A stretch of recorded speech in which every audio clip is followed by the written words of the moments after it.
Hello everyone, and by everyone I mean no one. Hopefully someone will come on soon. Maybe someone will watch this later, who knows? Stranger things have happened. Are you ready for your exam?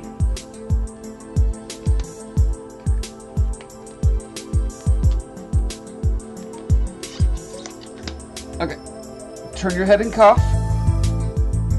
Yeah.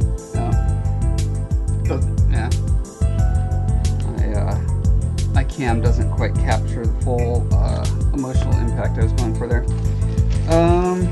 Hey, I've literally done nothing since the last stream. I just got so burnt out and discouraged. And, but you know, time away rejuvenates a bit, starts giving you new ideas. Oh yeah, I need to turn the music down. Okay, now that you haven't been able to hear any of that because the music was so loud, I'm going to start over. And what did I do? I made a like a proctology joke with these gloves. I said I was discouraged on the hand. I haven't done anything on it since the last stream on Sunday, and but I've got an idea that I think will help get me back on track a little bit. You know, these little guys here, they broke off. Oh hey, I think I figured out how to get my camera to record in HD and via webcam, so I'm excited about that. And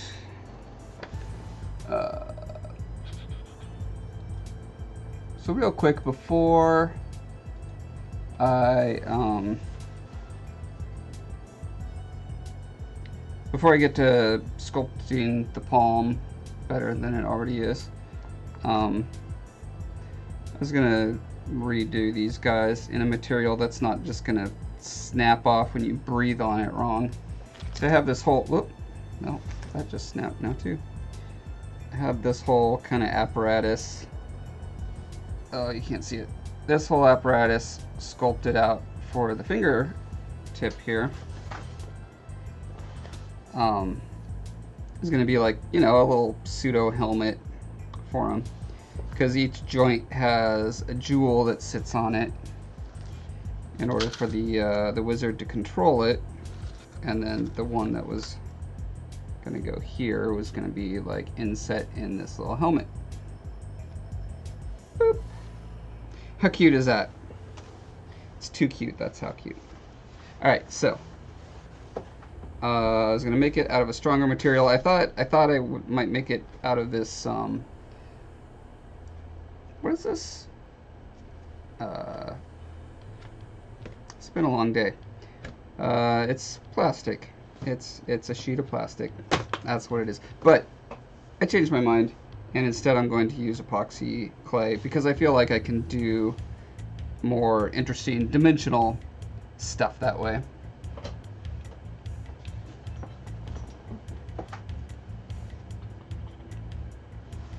As usual, please someone let me know what my levels are like, if you can hear me or not. Dozer, hello! Glad you caught my live stream too.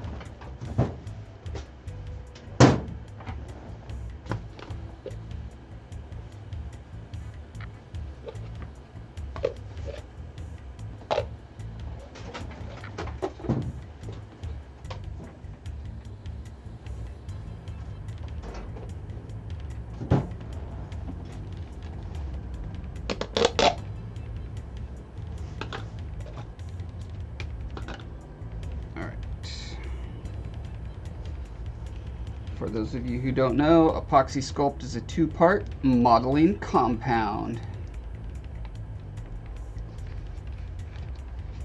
I'll probably sculpt this part in two pieces.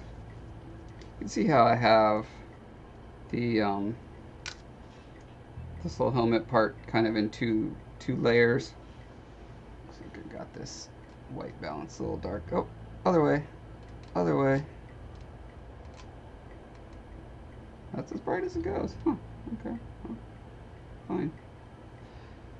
Anyway, yeah, there's just 2 layers on there, and epoxy sculpt is really great for um, doing that kind of build up technique where you do 1 layer and you let it set and you do another layer.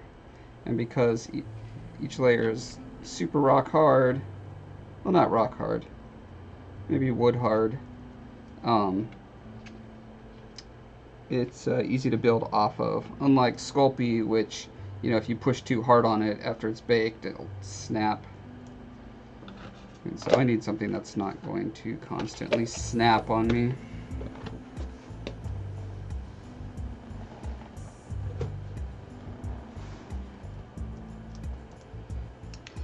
Dottie, hello. You know, as I was prepping for the show tonight, I was blasting. What is your son's band? This one. Epicenter. So good. I love it. Great band.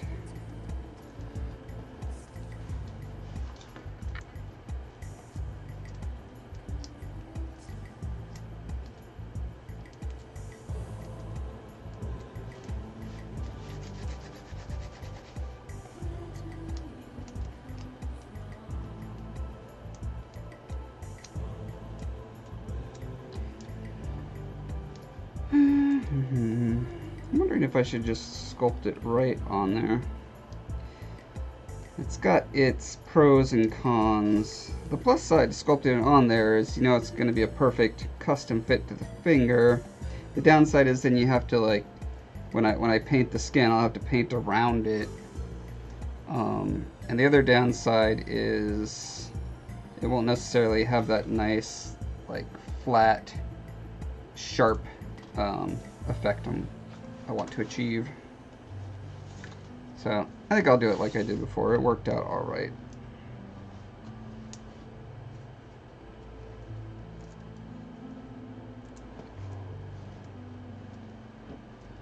And because it's about 20 degrees in my garage / work studio, mixing it is taking a little longer than usual. And when I get tired, I get so mumbly. I'm sure you guys have never noticed that, but sometimes I get mumbly. Oh. I was editing another Shadow of the Colossus video over the Thanksgiving break, and gosh, I want to say there were probably, I didn't count, but I think there were probably about 20 hours of video compressed into a 42-minute video. And the difficulty it was to get what I was saying to be heard and understood. It was a Herculean effort, and I'm sure you're probably still going to miss like half of what I say. But I feel like the really important stuff was what's the sonic equivalent of legible? Maybe it's also legible. Yeah, Dottie, you tell your son he's doing a great job and keep it up. Tell him to hurry up and make a second album. I want to hear more.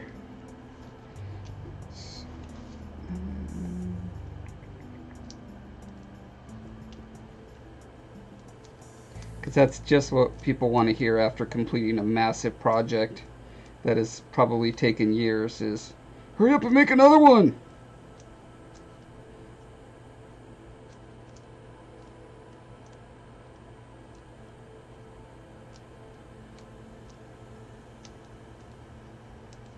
Like if someone told me to make another Colossus right now, I'd be like, screw you, I'm going home.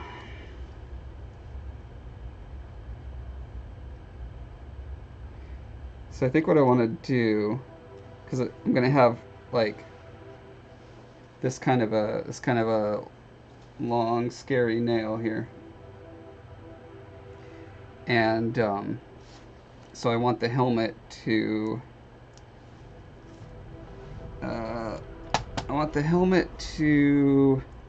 what is the word I'm looking for? Like insinuate that there's eyes on it, like a steed, even though, you know, there's not actually eyes. I just want to give it the impression that it's got this life to it, you know, that's makes it more steed-like.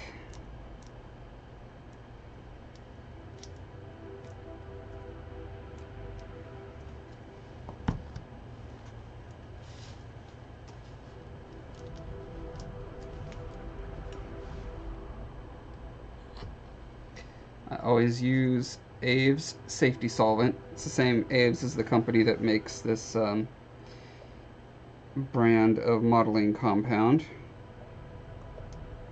And you can use water to smooth it and stuff, but the safety solvent just makes your tools glide over it so nice.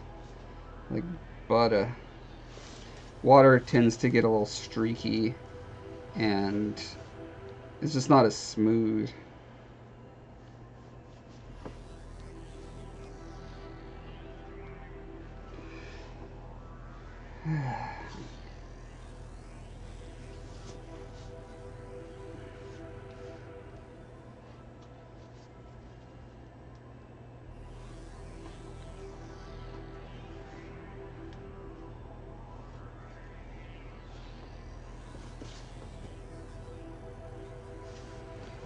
The other thing I really like about working with this, which I mean also can apply to polymer clay, but with this stuff especially, just going in and carving and sanding after you've just kind of roughed it out makes it a real pleasure to have that kind of flexibility when you're designing, to not have to feel like it has to be, you know, perfect right now. It's more like I'm making the general gesture right now, and then I will go in and carve more details or add layers to it as I see fit. It's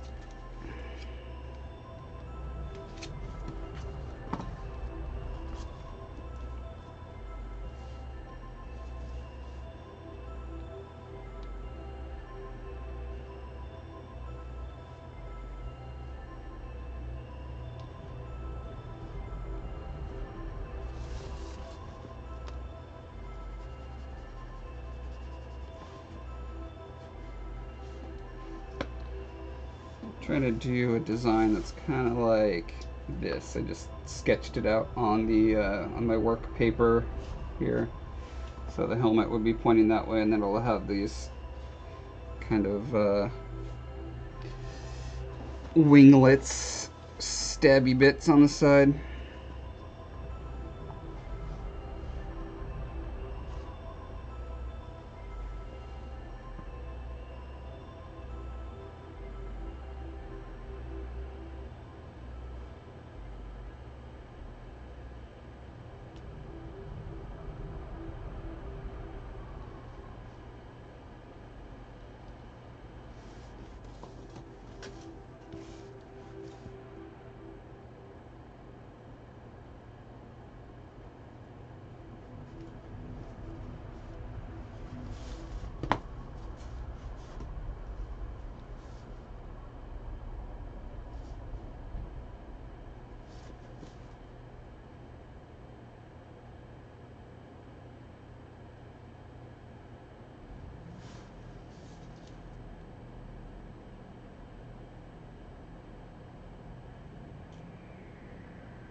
JD, hello, what's up? Amy, welcome. I forget, have you done your SATs yet?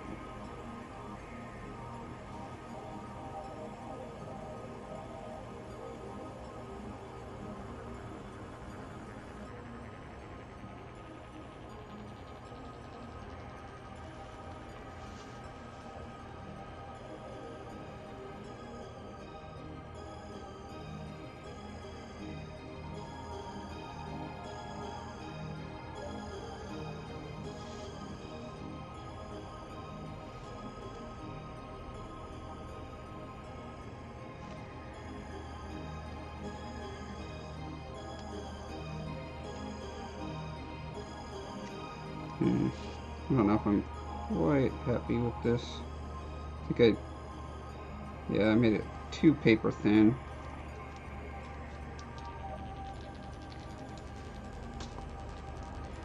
If I wasn't super lazy, I would draw a pattern on a piece of paper and put it on there and flip it. Actually, didn't I? Oh yeah. I almost had this completely cut out. Let me just finish cutting this out, and I will use this as the pattern.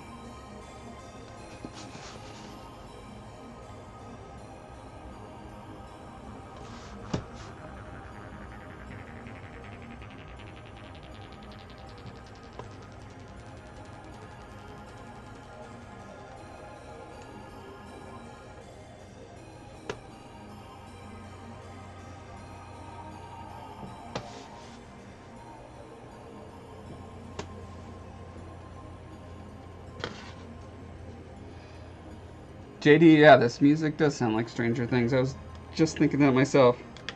Way ahead of its time, and or way behind its time. This was probably made in the mid to late 90s.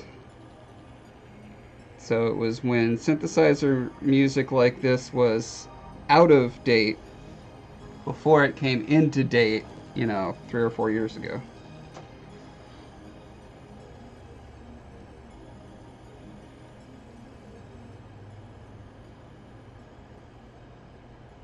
Been totally getting into that kind of 80s synth music. Bands like Perturbator and Magic Sword,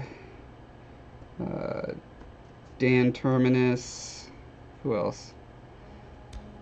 Oh, that's right. I forget. Now that I've been working on shifting my music collection to digital instead of physical CDs. Now I can actually start ordering some of that stuff that they didn't have CDs of. Like if there wasn't a CD of a full album, I wouldn't even consider getting it.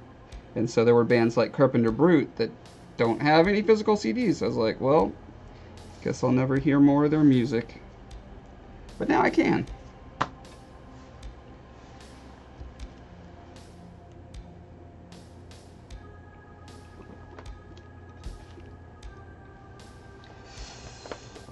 Oh, this Saturday, huh?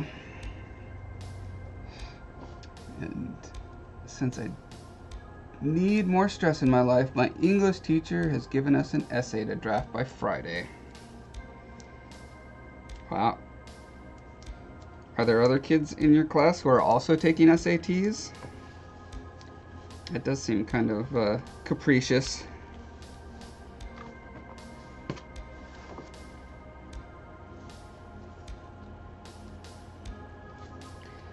Another thing I need to get around to doing is watching some of the 80s movies that I saw as a kid that had synthesizer soundtracks that this kind of thing is riffing off of,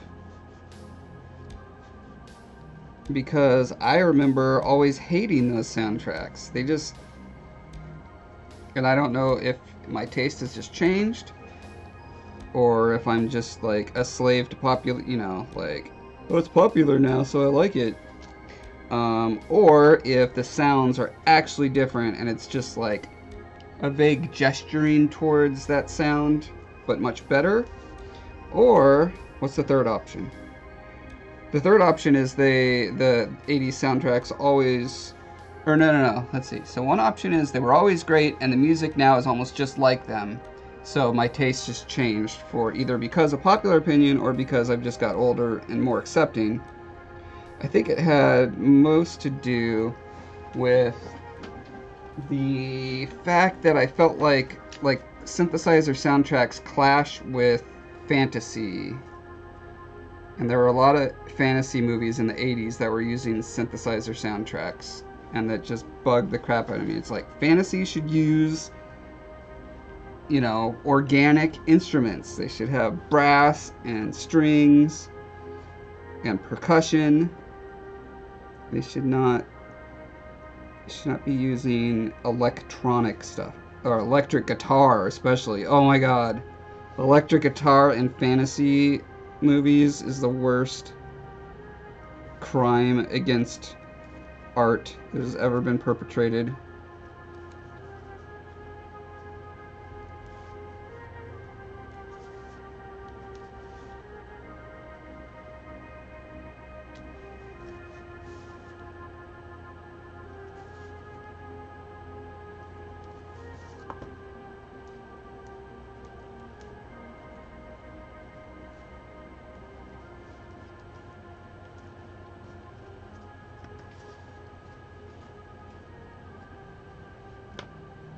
Yuri Boyaka, sup? How you doing, Yuri?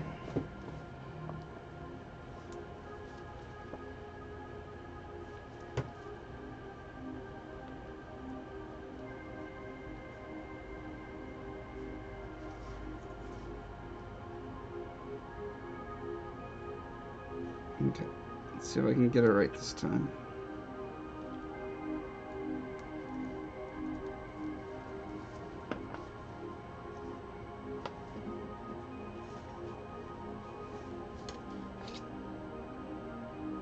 Well, not if I'm banging into the camera with my tool. I will not get it right.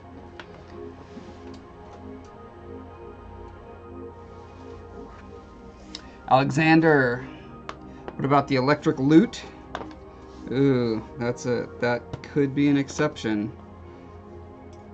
I have not heard an electric lute. I've heard an electric violin, and it pretty much just sounds like a violin. So, if an electric lute just sounds like a lute, then I will accept it. It can pass go and collect $200.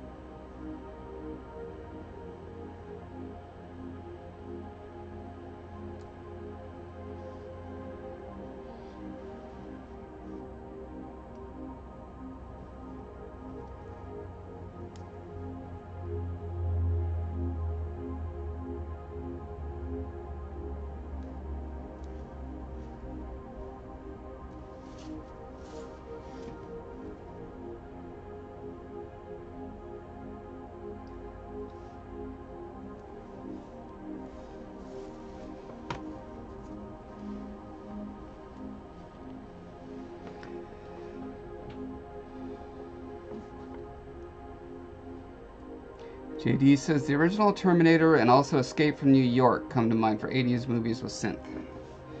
Yeah, I want to say... Well, the Neverending Story had a theme song that was super synthy. I don't remember if the actual soundtrack itself was synthy. What's the other? Lady Hawk? I think that was synthy. I'm trying to remember if Legend was. There are a lot of things I hate about Legend, though. I think I need to watch it again, knowing what it is. Like, I watched it as an adult, you know, relatively recently, within the past 10 years probably, and was just like, ugh, this is the worst thing. So cheesy.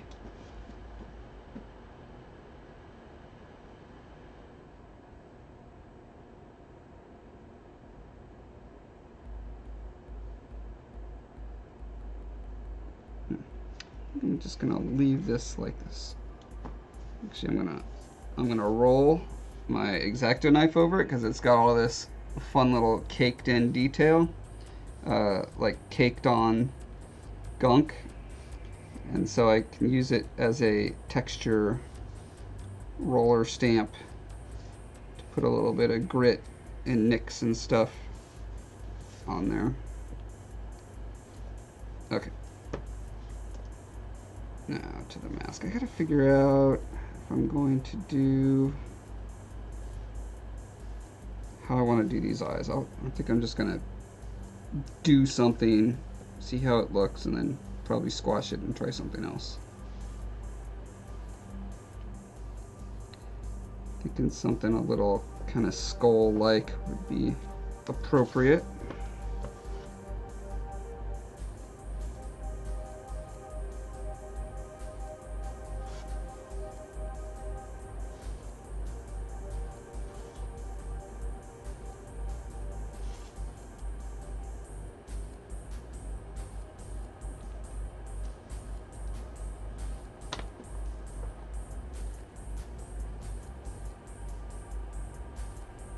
Yuri is toiling away, making something unique.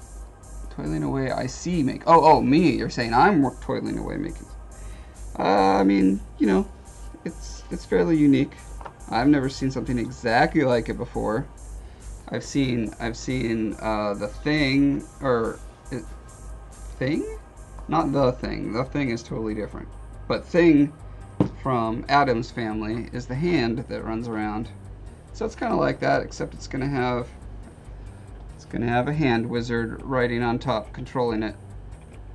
Come on, fit in there.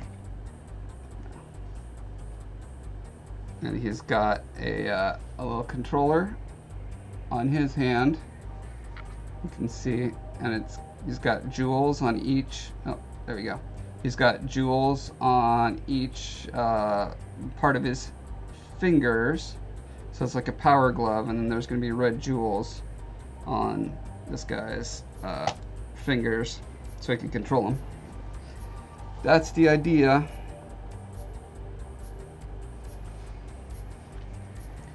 JD says, I'm actually sculpting Moria from the Neverending Story right now. Awesome. I'm trying to remember who that is. Yuri says, Willow. Yeah, Willow is great. It does not have a synthesizer soundtrack. It has a John Williams score.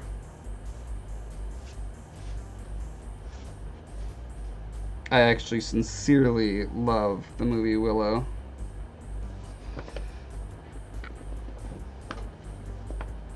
I don't care for the comic relief of the brownies, because I don't generally like corny stuff, but the rest of the movie is so good that it gets away with it for me.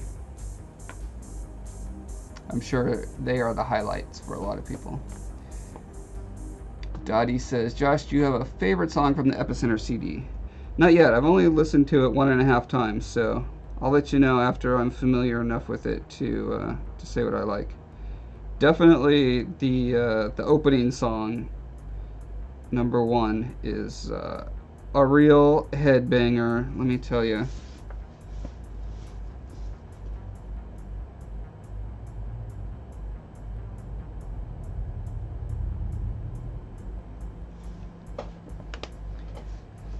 JD says, I used to think, is it Moria? Was so awesome as a kid. As an adult, rewatching the movie, she was just kind of a jerk.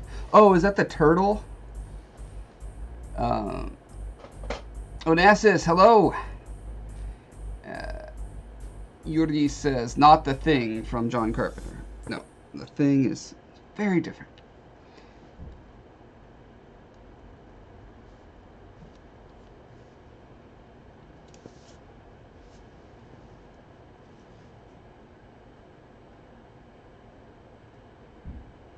I was actually just watching a YouTube video about John, is it John Bottin? No, Rob Bottin, the special effects artist who was kind of the main guy behind the effects for the original, well, sorry, not the original is like from the 50s, the 80s version of The Thing, and that's very interesting.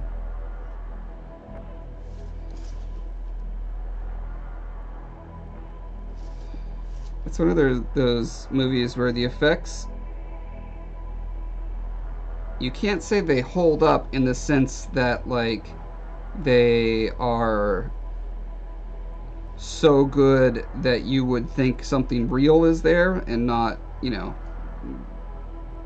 crazy puppet monster things, but they are such well done, so cleverly designed monster puppet things that it's still just a delight to watch it. So in that sense, the movie does hold up,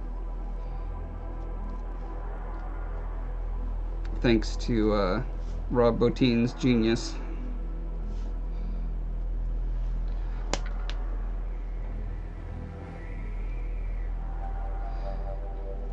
Yuri says they just don't make movies like they used to, that's for sure. Yeah, well, there's I think everyone says that of every generation, and that's because like the first time you're exposed to certain kinds of ideas, they have that very visceral, deep impact on you, and the second time you see something along those lines, it's just not as groundbreaking and stirring. Okay, let's see what happens if I gently peel this guy off.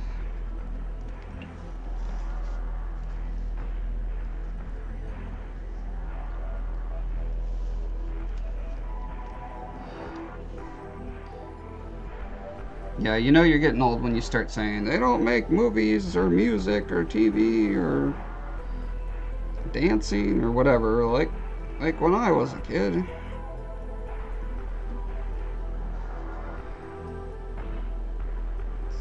That was... yeah, that'll work. And I got schmutz on my guy. It's probably okay.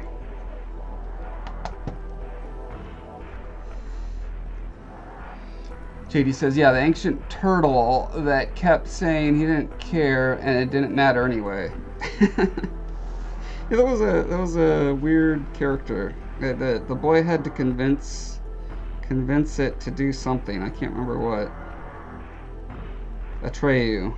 That's the kid's name. I loved Atreyu's hair as a kid. I wanted that hair so bad. I think I had a boy crush on him. Yuri says the stop motion effect at the end of the movie thing was a bit cheesy. Oh, I forgot. Did they have some stop motion?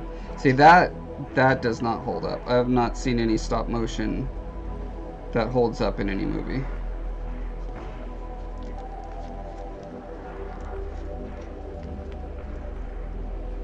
It's almost like, unless it's a really classic movie, like from the 30s through 60s or something, and it, like Voyage of Sinbad, or all that Harryhausen stuff that just has that charm to it. But when they're when movies in the 80s were trying to use it seriously, it's like that doesn't work. Doesn't work, you guys.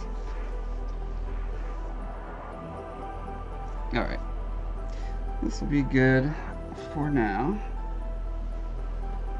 Set that aside and start working on the palm. Talk to the palm, 'cause you ain't the bomb.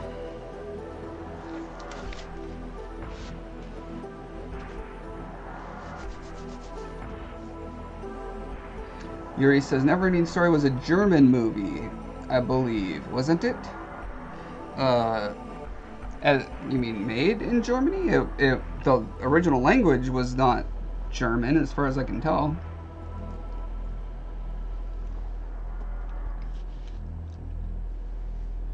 JD says, did you know the baby from Labyrinth was Toby Froud, Brian Froud's son? He grew up and got into puppeteering and made a short film with puppets. He custom ordered it from his website. Yeah, I'm Facebook friends with Brian. I don't know if he still works there, but he worked at Leica for a while, the studio that makes like Box Trolls, and the last one was Kubo of the 7 strings, the 3 strings. Some amount of strings were involved.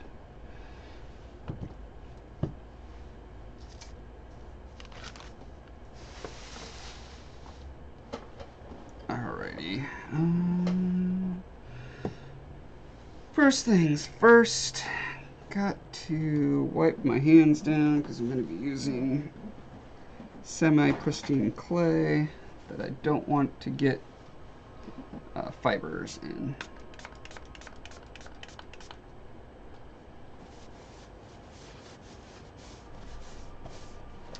Yuri, I saw Kroll around the same time I saw Legend. I think I went through a kick where I just, as an adult, where I went back and watched all the 80s fantasy movies that everyone else had seen that I had not. And yeah, I was not a fan.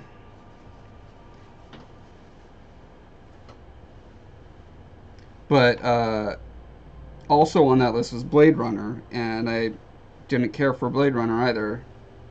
To me, it was just fine, but it suffered from being so good that so many other movies and stories borrowed very heavily from it. So I had seen pretty much everything it had to offer. I'd seen it before. I mean, after it was made, but before I saw it.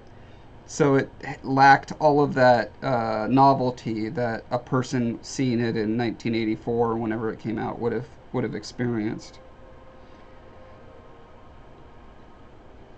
Okay, and I thought ahead and decided, because I was last time I was using my hand as reference, I was just like holding it out, holding my claw out whenever I needed to, and the problem is it's such an extreme pose that every time I would do it, I would move a little bit. You know, it's impossible to get exactly that same pose every time. So I just took pictures, um, and hopefully you see that, yeah. So I will have this to reference.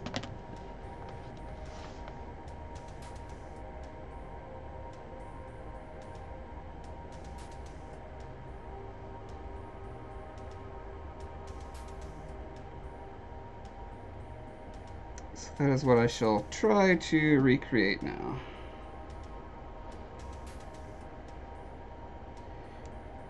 Just trying to think where to start.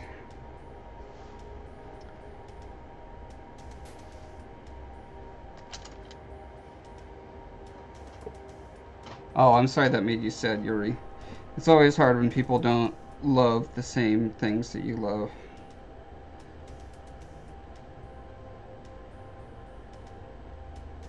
I did, however, super love the new Blade Runner movie.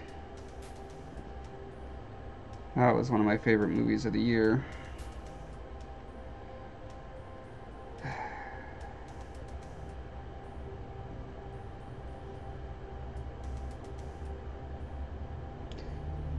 Okay, I think I need to fill in some mass here.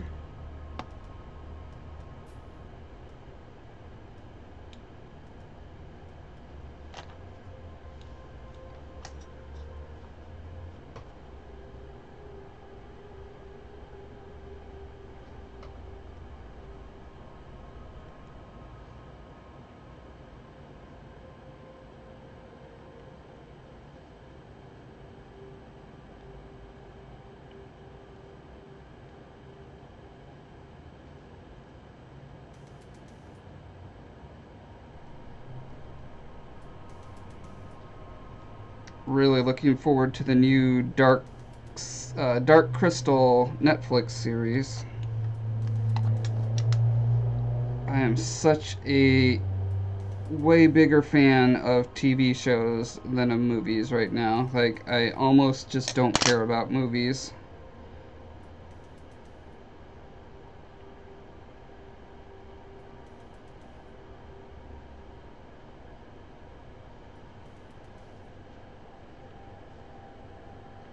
I probably should. I decided that I'm gonna bake it 3 times instead of 2. So I'm gonna do just the palm, and then bake that, and then I'll do the top as the final part. I was just running into too many logistical problems of where do I hold this as I work on the different parts. And I just knew that if I detailed out the palm and made it perfect, and then went back and started doing, the top, I would end up squashing it in places. So, but in the meantime, that means I need to pull off the skin on the top here.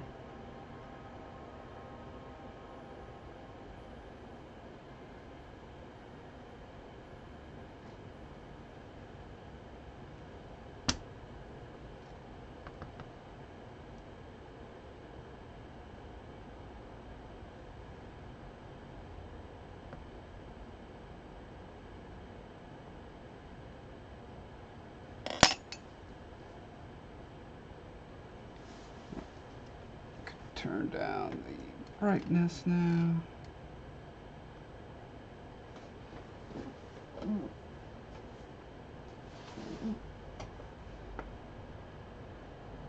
Yuri says, how much are you going to sell that hand when it's done? Haha. Selling. I sell nothing.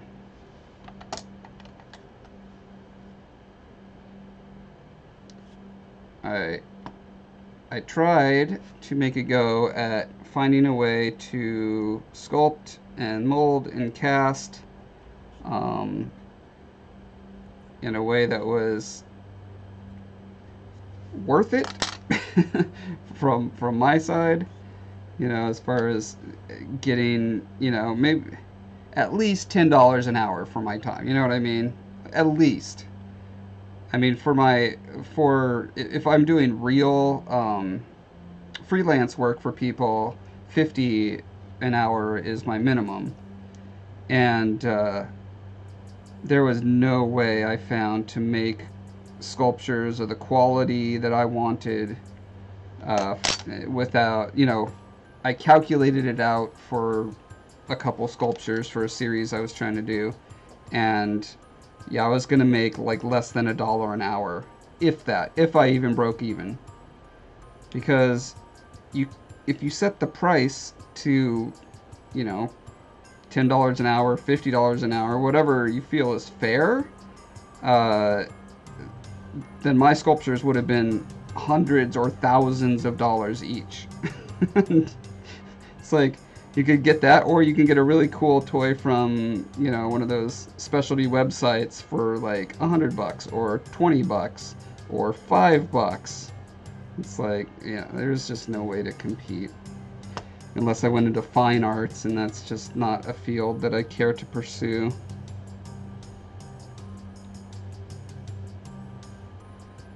Turns out it's more fun for me to just think around making my own random wacky stuff and teaching.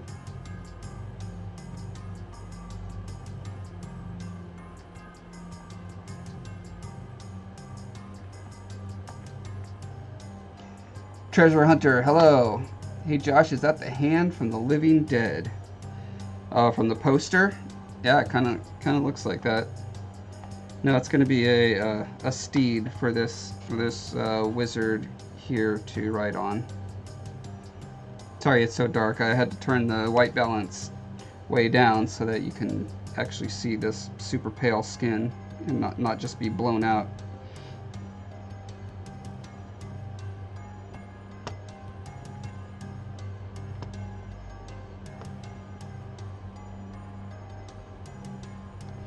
Yuri says, ooh, I forgot about the dark crystal. In fact, I was thinking about it, and you just took it right out of my mouth. I'm sorry, I'll spit it right back into your mouth when I'm done with it. But I'm still savoring that sweet, sweet flavor. JD says, I missed your last live stream, but I saw the replay, and you mentioned Name of the Wind. Those are great books. He's got a deal, and it's going to be a TV series. Won't be for a while, but it's exciting. Yeah, it seems, I don't know, a lot of people really love it. I thought it was fine. I've only read the first one, listened to the first one so far. I mean, so far, nothing about the magic system or the world is, like, really blowing my socks off. It seems kind of like a slightly more mature Harry Potter kind of situation. Yeah, I don't know. I like it fine. I am much more looking forward to a Stormlight Archive TV show, hopefully. I believe Brandon Sanderson has mentioned, or someone mentioned about him, that he's, you know, negotiating the rights for that.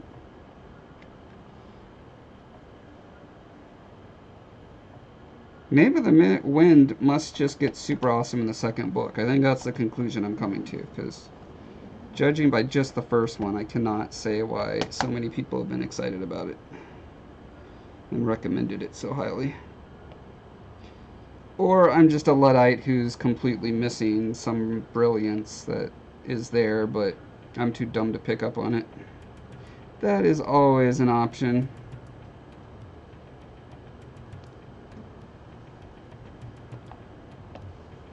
Treasure Hunter says, I thought you mentioned earlier that you had seen a vampire movie that you liked, but now I can't seem to find any reference. What was the movie?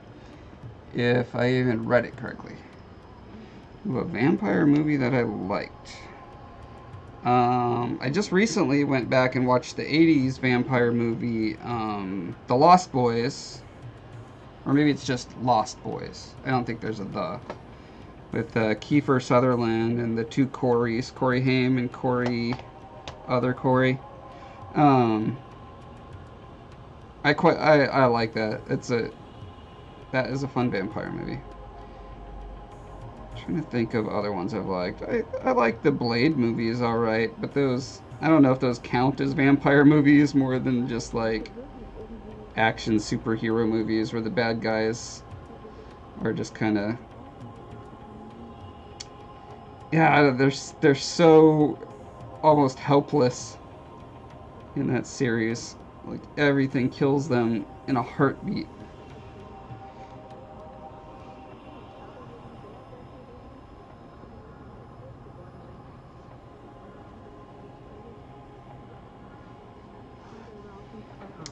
I really love the art in Bram Stoker's Dracula from like 91 or 92, whenever that came out.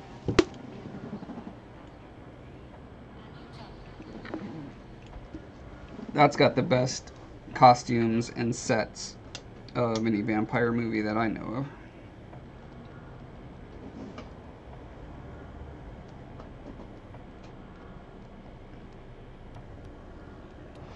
JD says his writing style is just really good. The second book does not really get better. Same sort of thing. Okay. Treasure Hunter says loved The Lost Boys when it came out. Yuri says Nosferatu. I don't know that I've ever seen like the classic Nosferatu movie from the 20s or 30s or whatever. Is that what you're referring to, or is there a newer one?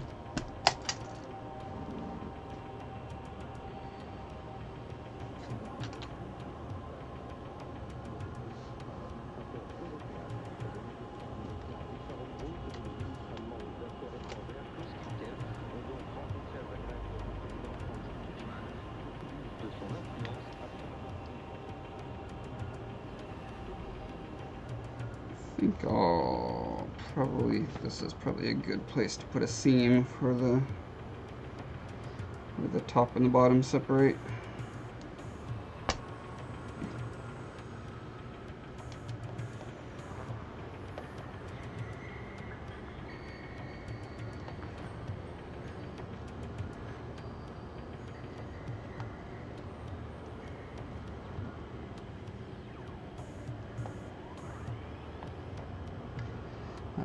Treasure Hunter, I'm peeling the skin off because I decided to just sculpt the palm, and I don't want, so the top I'm leaving with the under structure basically, so after this is baked I can do the top. Originally I was going to do them both at once and it was just too hard.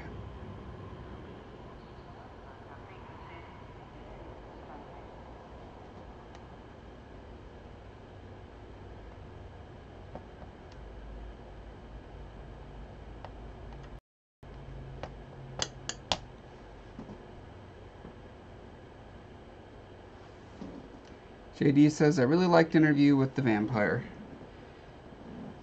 I barely remember that. I saw it like when it came out in theaters and have not seen it since, so I really can't say.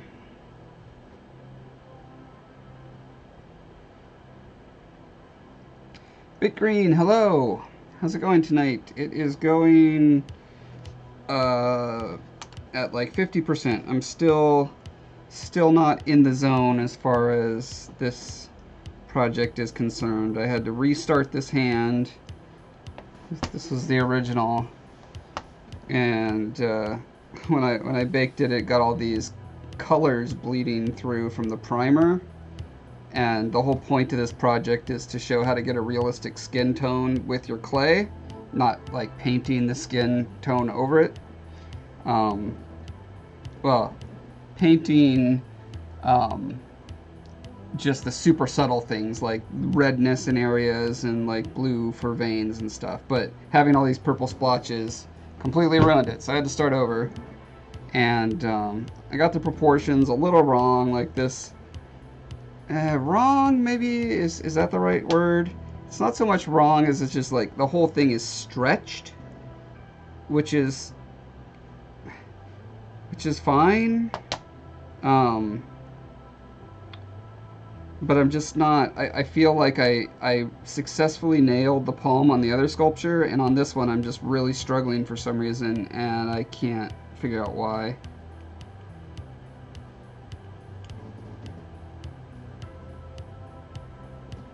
So I got my camera here for reference. I just took some pictures of my hand. And maybe that'll help.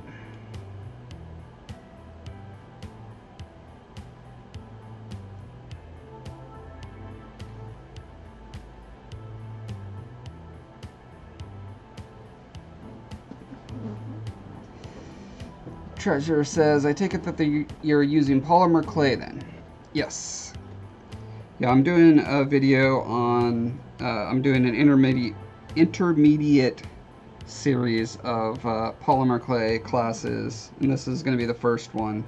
And I'm going into using colored clays and how to tint them and paint them and mix them and that kind of stuff.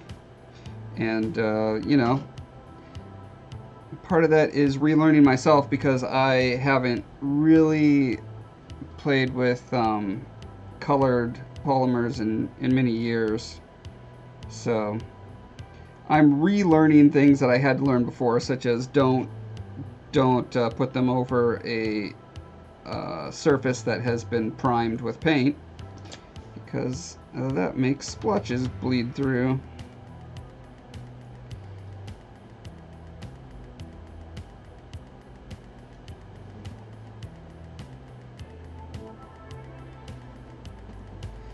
Damon says, well, it's not a human hand, so it doesn't have to be our proportions. Reminds me of the giants in Skyrim, or ape hands. Yep, exactly. Whatever the giant creatures in this fantasy realm are, they've got stretched out proportions.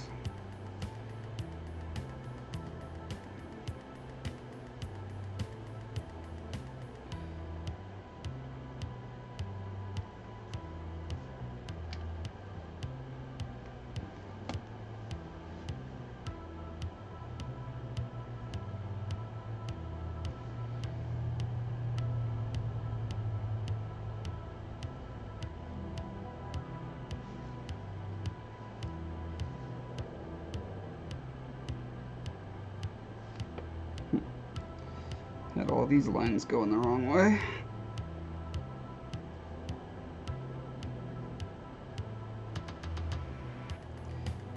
Okay, so these converge like a Y.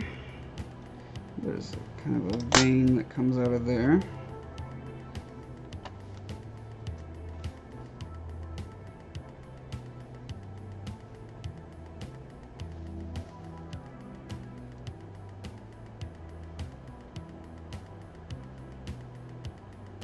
See how well I can blend the baked to the unbaked.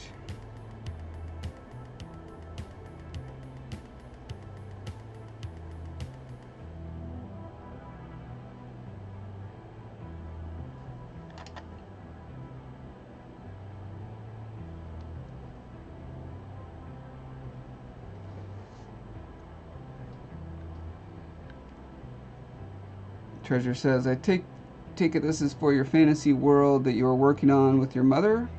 When can we expect the book? No, actually this is not for that fantasy world. That fantasy world is scientifically plausible. There's no magic in it.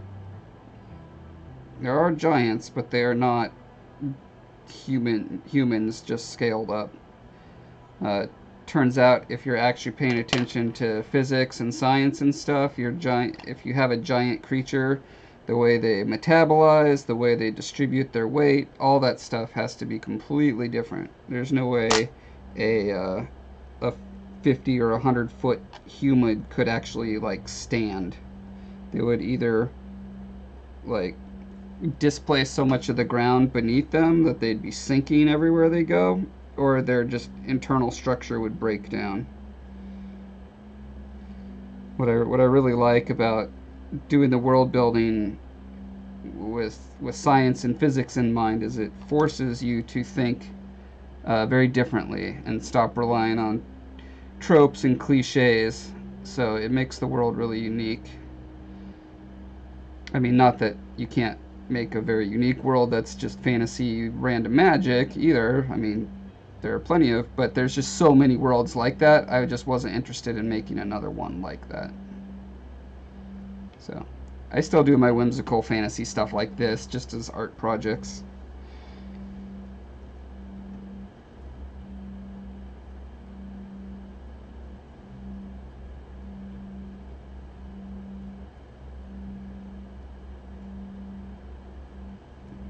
A little too much meat on this side, and not quite enough on the other.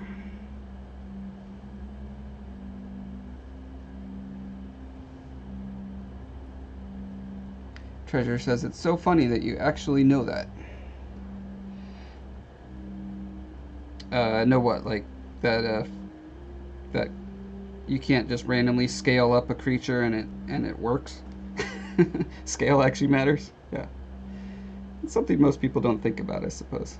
We've been very conditioned by stories, you know, going back to Gulliver's Travels and earlier, where it's just like flight's a fancy and whimsical, and that's cool, but not what I want to do. As to when the book's coming out, I thought we were going to get it out this year, but my mom has been doing a lot of research on self-publishing, and one of the things she's seen a lot of advice about is the cadence for how you release your books and sequels and stuff. And everyone's saying it's a really bad idea to release your first book and then not have your second one ready within a month or so after that. And we do not have the second and third books of the trilogy edited and illustrated and all this stuff like the first one. So we're probably going to wait until we get 2 and 3 done. So definitely next year. I'd like it to be sooner rather than later, that's for sure.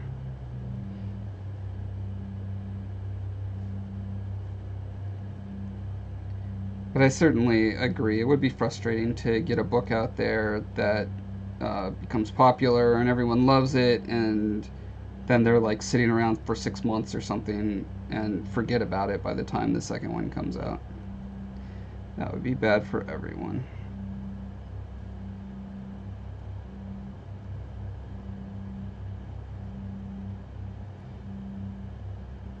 JD says, I was watching a bunch of interviews with the Shiflett brothers who sculpt with Sculpey and work for Marvel. They always have a jar of Vaseline next to their models when they sculpt. Yeah, they sculpt a lot with epoxy clay. But yeah, they kind of bounce back and forth between epoxy and Super Sculpey firm. I've been friends with them, well, friends with them from their forum back in the early 2000s, like 2002 or 2003.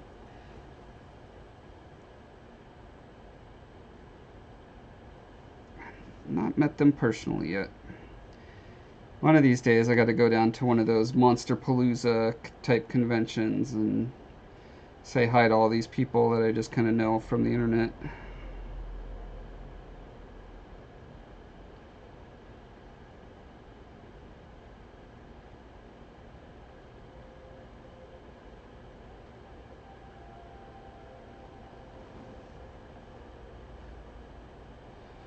JD says, they said it's because it helps baked clay adhere and blend with unbaked Sculpey. Yeah, that's the idea. It actually makes sense because I know when you bake the clay, it cooks out the oil. That probably puts the oil back into the baked clay so it sticks more naturally. Yep. You can also use liquid polyclay for that as well. Or some people use baby oil, clay conditioner as well. I'm doing my blend back here with nothing, just because I want to see exactly the difference between doing it with nothing, and then I'm probably going to use clay conditioner for the seams between the top and the bottom here. Or, you know, for the sake of experimenting, I might try Vaseline on one side and clay conditioner for the other. There's an artist named Sam Greenwell who uses olive oil, both for smoothing and for blending baked and unbaked. Treasure, thanks for the good thoughts. I hope it works out well too. Mostly, well, I mean, it is kind of like my big dream is to run a company based on the IP that we're developing for this world. But especially for my mom, because she has written, that's how you say that, 10 novels set in my universe already. And they're all just so good. Like, they're really good, interesting characters and plots and you know, it's my world, so naturally the world is amazing. Naturally. So yeah, I'm really looking forward to getting those out there and actually, I don't know. I don't understand how books work. Like, I don't know that many people who read. I don't know how anyone makes a living doing it.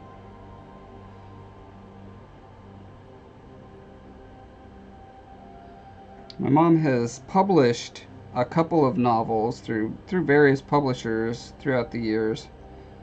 But you know, ever since the big like ebook revolution over the past decade, everything has changed so much. Like, tradition, unless you're a guaranteed multi-million seller, even traditional publishers expect you the author to do all of your own publicity and marketing and set up your book to, like, basically all the work that you would assume that's what a publisher is there for. It's all been offloaded, so it's like whether you self-publish or not, you got to do that same amount of logistical and technical work, or hire someone else to help you. We've done a mix of the two.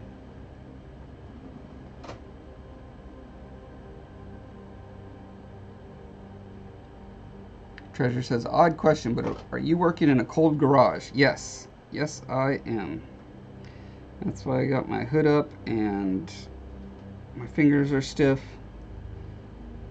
I have a little space heater at my feet, pumping out at full volume, and keeps my legs warm. Everything else is not where I would like it to be. JD says, that'd be very interesting to see the difference. I have been meaning to test the Vaseline method. Yeah, no, that's a really great point. I will definitely try a couple different methods on this, and it'll be in my next tutorial video.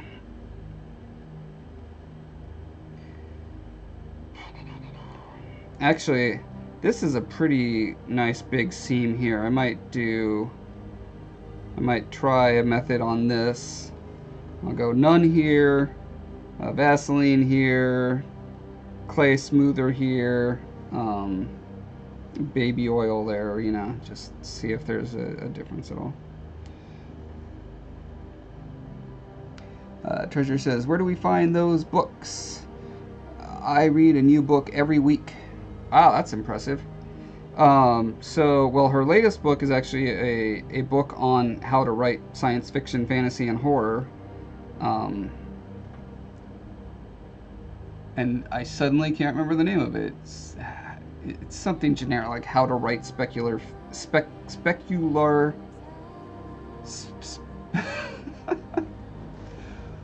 what is it when you speculate? Speculative. How to write speculative fiction. That's what all three of those genres fall under. It's a textbook for high schoolers, but I mean it applies to anyone who's wanting to learn to write.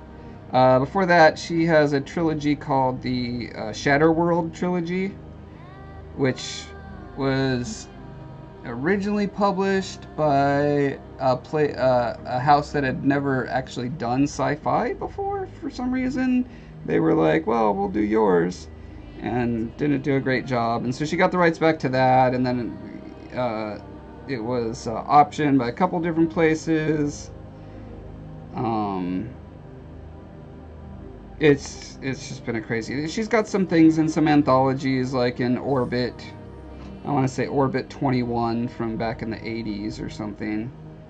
And some more recent ones. What I need to do is this is actually a good reminder. I need to update my website with all of that info, like where you can find her work.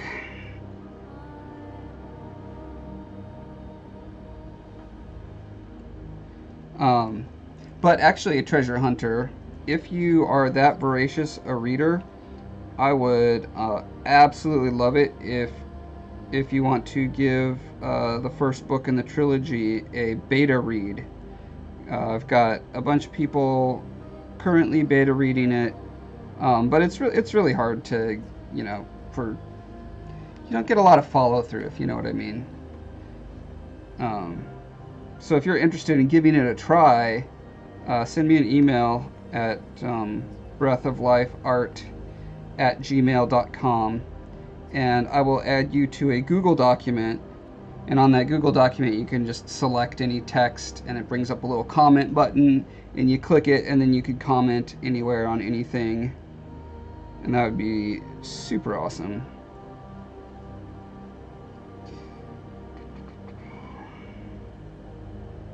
Yeah, I am really puttering around. Like, I don't know why I feel so lost on this hand right now. I'm just really pussyfooting my way around, like making vague gestures here and there and seeing what sticks.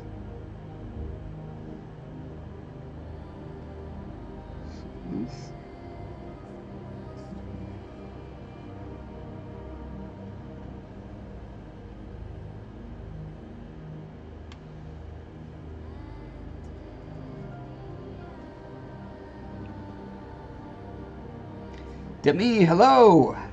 Glad you're here. Boy, did you just get up? Getting ready for work?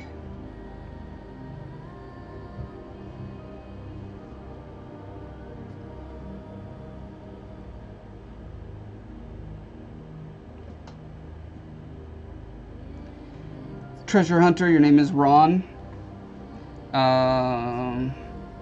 You're not my coworker, Ron, are you?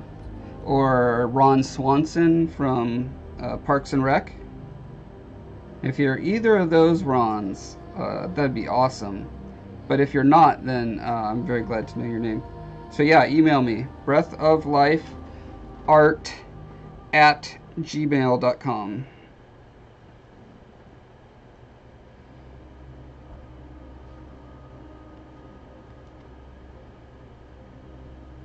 Looking for all the criticism that we can get, even if it's just like, I read 5 pages and got bored, or, don't like the style, any negative stuff, that's totally fine, totally valid.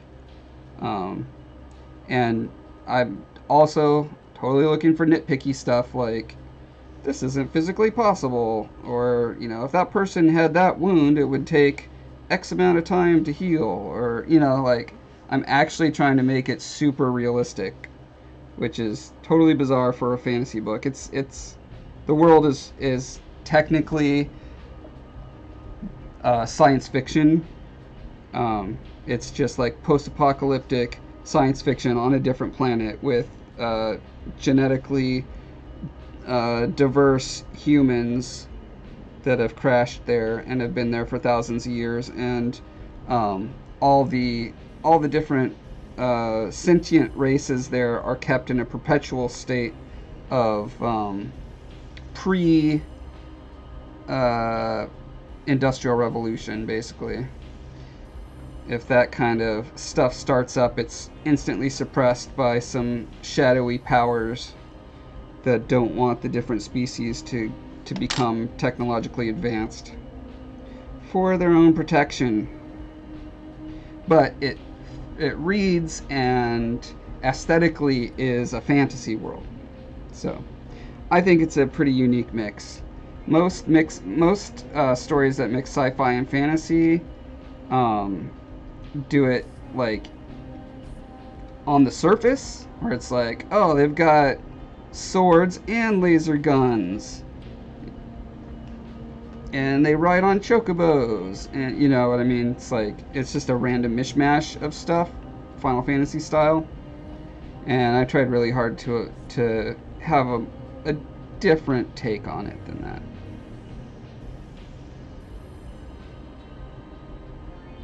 Actually, now that I'm saying it out loud, you know what it's making me think of the most? Have you ever seen those realistic paintings of Pokemon? Or, you know, where it's like, if this Pokemon was a real animal, this is really what it would look like. And then another kind of related thing is there's this artist that takes vinyl toys of, you know, famous characters like Mickey Mouse or whatever, and then he cuts them in half and has half of them like their bones and organs, but hyper realistic. So like, what would their bones and organs actually look like if a, you know, a living creature was shaped like this? So that's a lot what kind of what my Talifar world is. It's like, let's take a lot of these fantasy tropes and see what happens when we make them actually scientifically plausible. What are the ramifications of that? And it turns out that they become very alien, and they lose all of, or well, a lot of their fantasy cliches. But I feel like I'm still tapping into what makes fantasy so attractive, is that kind of mythological, what's the word? It's not right. It's not written like myth, and the structure is not mythical, but the idea of orcs and elves and dwarves and all that kind of stuff are still preserved. They're just in very different wrappers, if that makes any sense.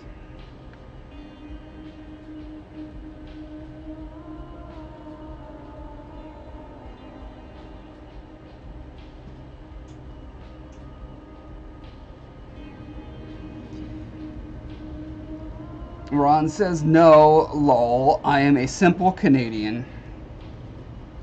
Excellent. Ron Swanson from Parks and Recreation is practically a Canadian, I would say. He's got the mustache for it.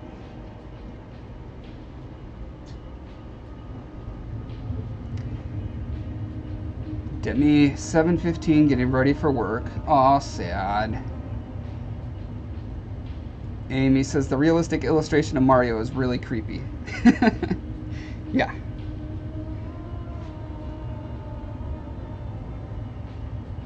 Okay, so I've got this. There's a webbing that goes down here and a web that goes up there. So those are important landmarks. I wish the camera could both pick up what's on my phone and the lightness of the clay, but alas, it cannot. So you guys are just gonna have to trust me that what I'm seeing is what I'm trying to reproduce. Okay, I'm also seeing the pinky gets a bunch of this skin fold here, but there are also rolls that go up towards the ring finger. They're like sub-wrinkles. There's this big fold here where the pillow is getting bunched up, but then on top of that, there's secondary. Actually, I guess technically they'd be more like tertiary folds on top of that. The pillow itself is kind of a secondary form. The like block square of the hand would be the primary form. If I'm understanding my nomenclature of form correctly, which I may not. Despite the fact that my name is Foreman, you would think that form would be my first language.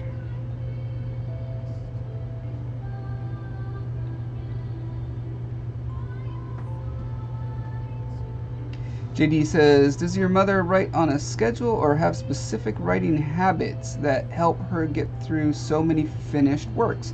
As a writer myself, I struggle with focus and consistency, so I'm always curious. Save that question and ask her when she's on the live stream next month. They come up for Christmas, so I'll probably do at least one live stream with her. We had a great one where we were designing the book cover for the first novel a couple weeks ago, and I think this next one will be working on kind of fleshing out creature design that she came up with, kind of the vague outline, and I was developing it further, and we'll talk about both like how it would look and its ecological niche and how, you know, their weird culture and all that kind of stuff. And I'm going to be ZBrushing, you know, blocking it in ZBrush, so that should be fun. And any questions obviously about Talifar or writing or whatever, that'll be a great place to ask. Green says, didn't that fantasy anatomy sculptor get a spotlight on Tested recently? I like his work, but I wish they showed more of the process during the video. Yeah, Tested is such a tease. That channel, it's like they have really cool stuff on there, but then most of the time they just like edit it so fast because you know, it's for a general audience. They're doing what will get them millions of views, which is kind of a brief overview. Like, that's a big thing that makes my channel different than most of the other art channels out there, is that I try to be very thorough in showing exactly what I'm doing, how I'm doing it, the materials I'm using. And, you know, the general public, i.e. most people, don't care about that. That's not, you know, they're not artists. They don't, that would be boring to them. So yeah, Tested is going for a different demographic than you and me, who want to actually see the nitty-gritty of stuff.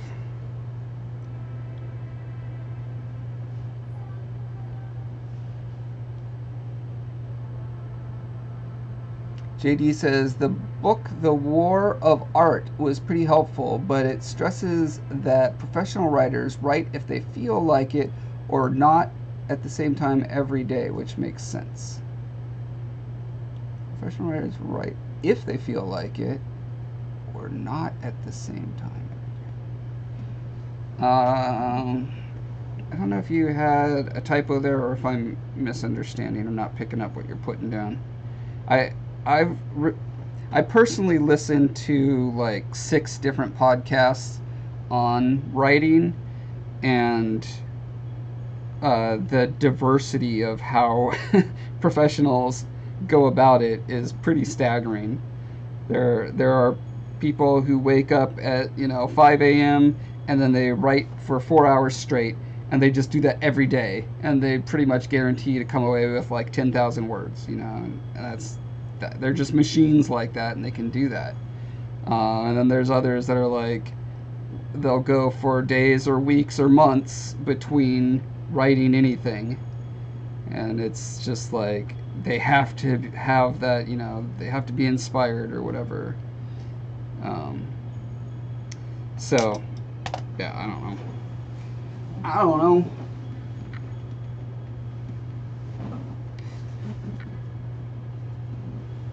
I find that when I force myself to do it, just like when I force myself to come into the cold garage and start working, it's usually after I get into it, I'm in it and it's great. You know, I can force myself to find the flow usually. Tonight is proving difficult for me for some reason, but in general, it works out that way. But I don't know if other people just don't push through that, or if they legitimately don't ever find that flow. I don't know. Okay, let's see what happens when I start recording with this camera.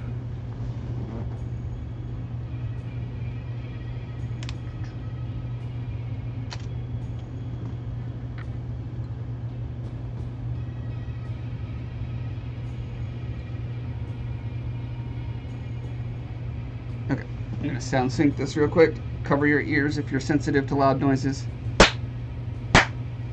Okay.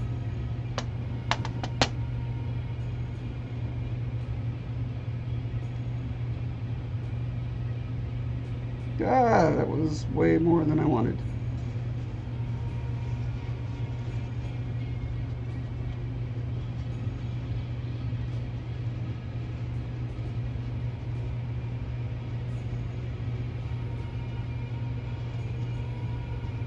Man, I'm so glad that I figured out how to record in HD with the same camera I'm streaming from. It makes such a difference for you guys being able to see the detail that I'm working on. Can I do just a drop? Is that possible? Ah, no, it is not. Not from that bottle.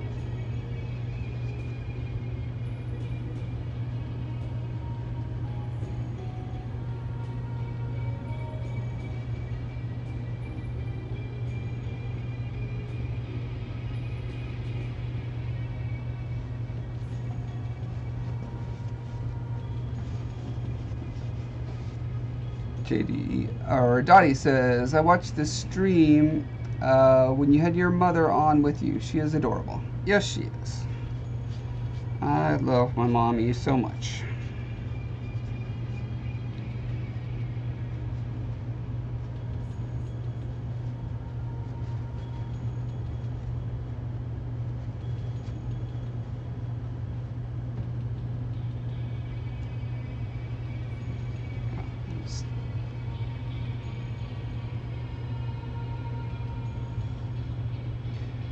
Treasure, the brand of polymer that I'm using right now is a mix of like 3 different polymer clays.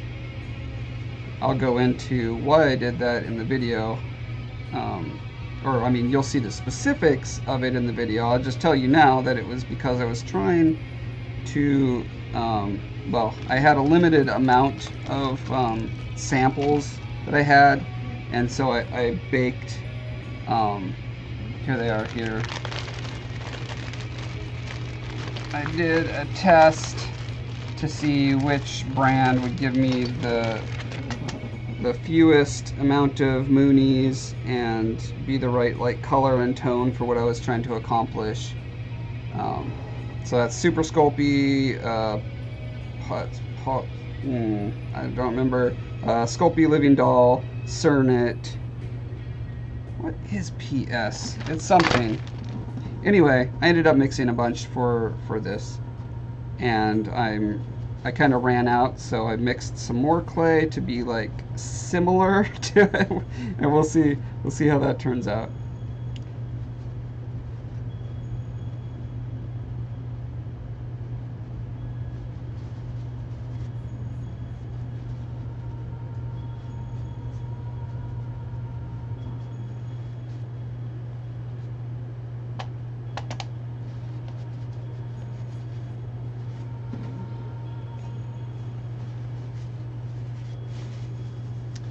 Primo Sculpey? No, I don't think so. Let's see, this is Sculpey Living Doll, right?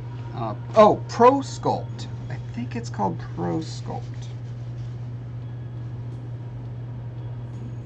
I basically did some research, there's great YouTube channels that are dedicated to polymer clay that do comparisons, and so I just went and bought a sample of everything that I saw.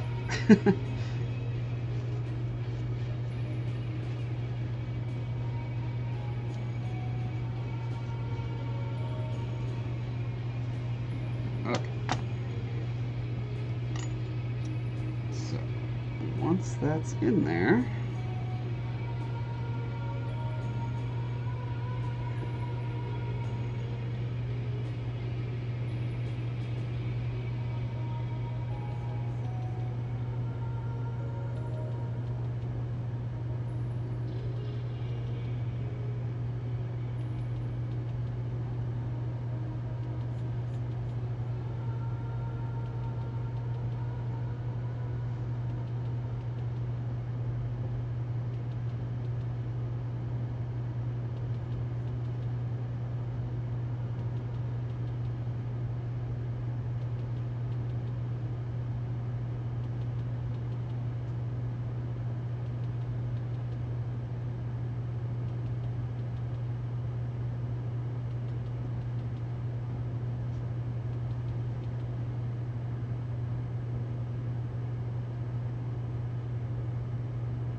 where's my little texture guy?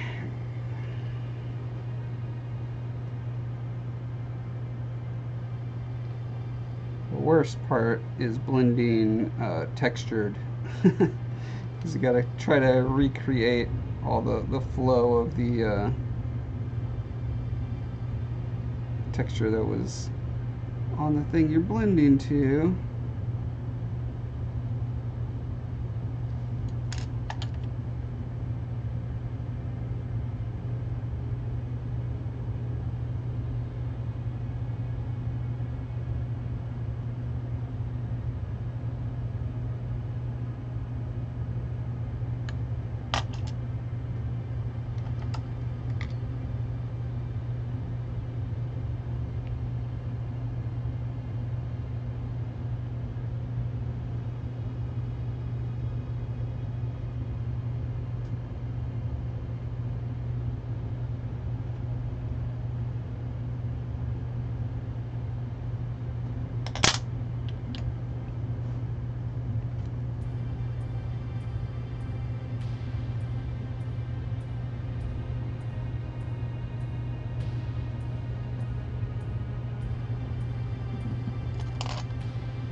Itty bitty go. There it is.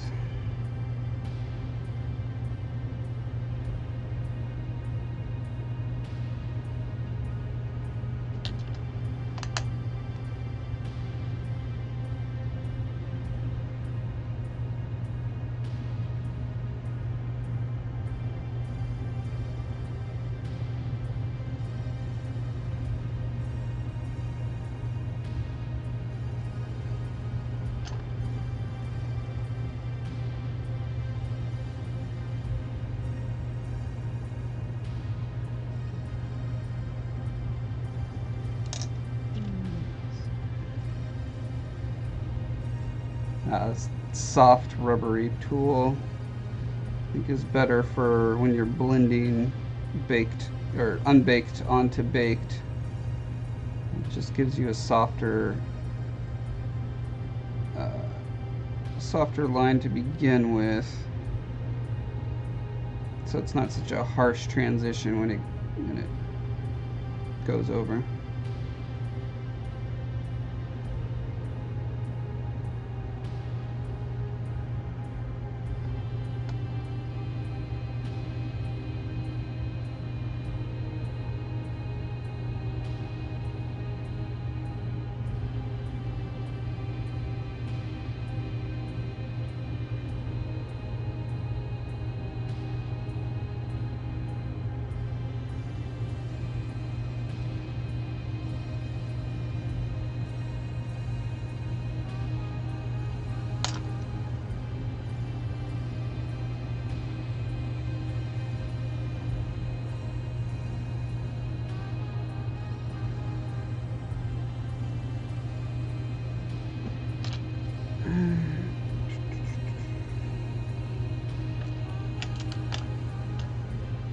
Where is my soft brush? Here it is.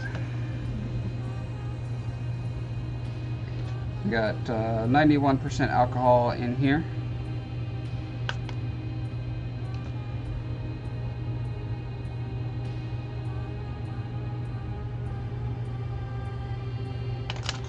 Managed to get a piece of fuzz on there somehow.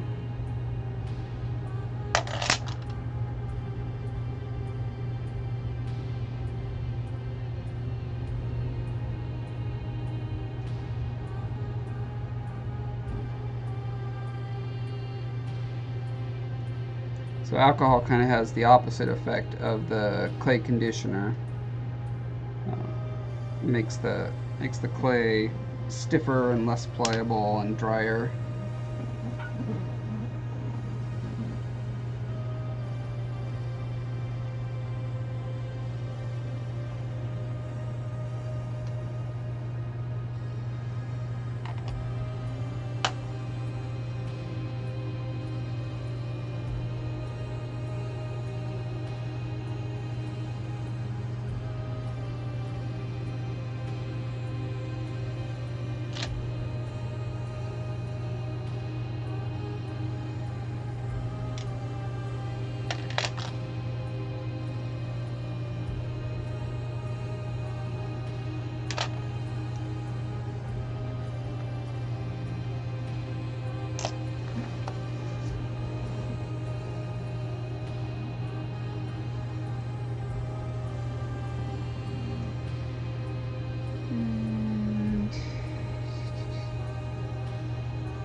Pretty good stretch that comes from here down.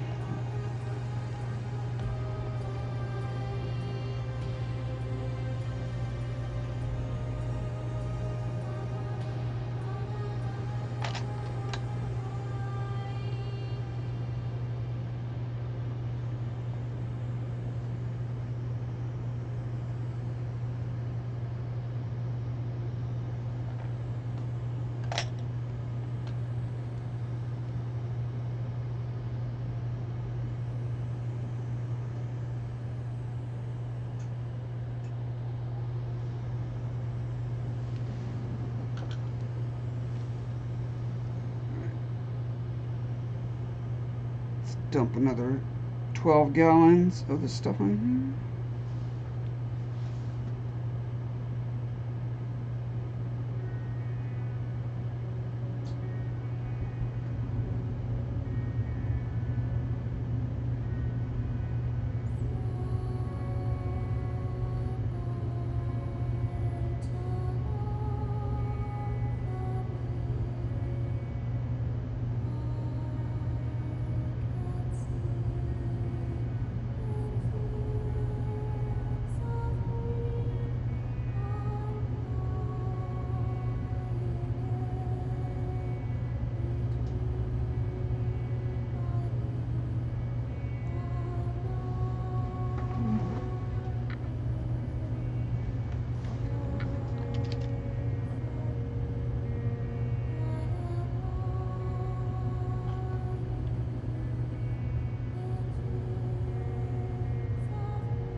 web is actually anchored on the inside of the index finger.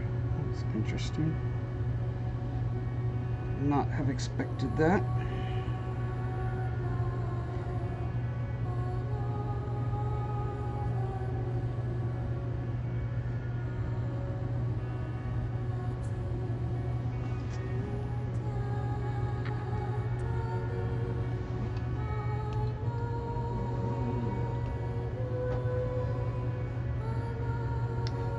Yuri, thank you for loving my work and telling me it's epic. I try. Demi says, what model hand are you looking at for reference? Did you photograph your own hand to get the right stance? Yeah, exactly. I could not find reference of a hand that was like this.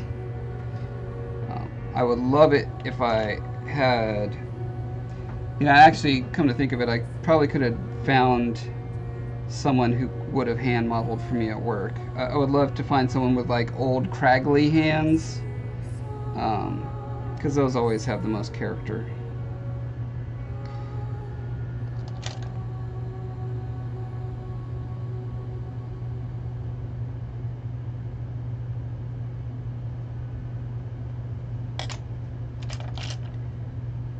Okay. I've got a general flow going up in that direction.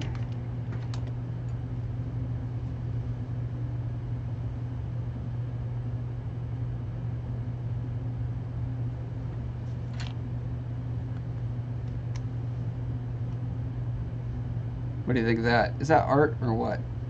Hand holding a hand holding a hand. Handception.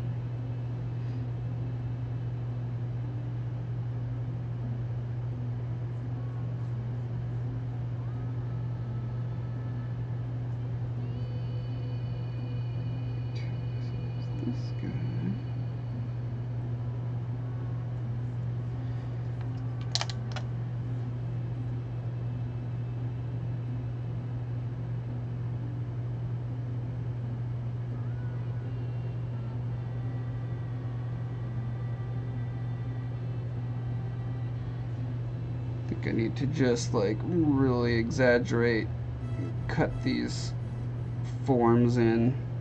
I might be getting too lost because I'm trying to like nail the subtlety as I go rather than doing it in stages where I'm just getting those. I need to just get the landmarks and the directional flow right first, and then I'll go in and subtleize them.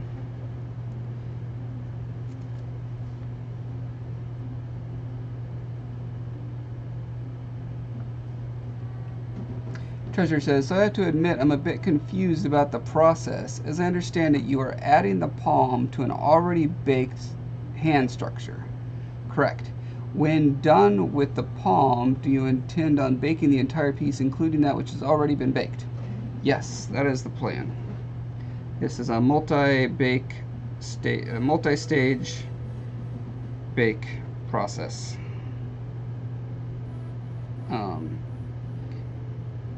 Now, the different polymer clays have different properties. The Sculpting brands in general, they will darken the longer they're baked. So if you do a multi-stage with pure Sculpting, you're going to get quite a difference. There is some Sculpting in this mix, but not a lot.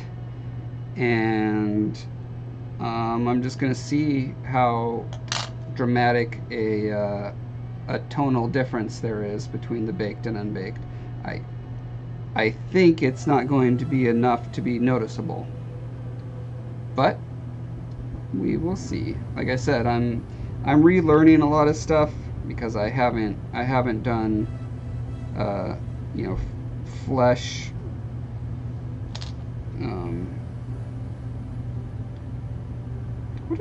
what is it called when the material itself is the color as opposed to painting it a color? There's got to be a word for that. This one is good. Somehow this bunches, which means I need more stuff there. Yuri says, what's the largest organ the human body has? I believe that's the skin. Unless this is a setup for a joke, in which case, tell me, what is the largest organ that the human body has? Treasure says, is there not a risk, though, that the already baked clay will burn? So that can be a risk. What I do to ameliorate said risk is I do very low temp bakes each time. So kind of the minimum amount. Since it's a mixed clay, you know, mixed brands, you just average, you can ballpark it. The lowest one is 230 degrees. So I just set it at the lowest temperature, and I just did it for like 15 minutes. And that won't cure it enough to get anywhere near burning. And so I wanted to do it in 2 stages. That would have been ideal, but I couldn't figure out a way to hold it to do all the detail that I wanted with only 2. So I'm compromising on 3, and I may pay the price for that. We'll find out, and if so, that'll be part of the video. You know, here are my learnings.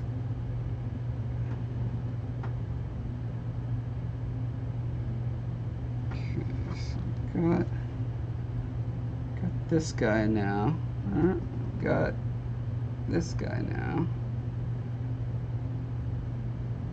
Stupid light. I think this is probably the next most prominent line, which I think I've got pretty well established.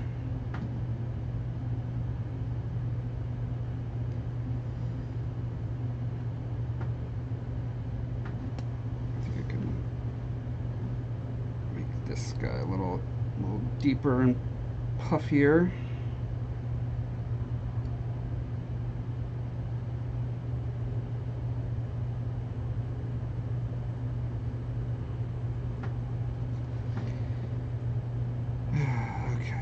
This not only curls up there, but also goes up to here. Well, there's not a lot of depth to it. There's just like a indentation. This pillow definitely ends like right here. Boom. That is a landmark.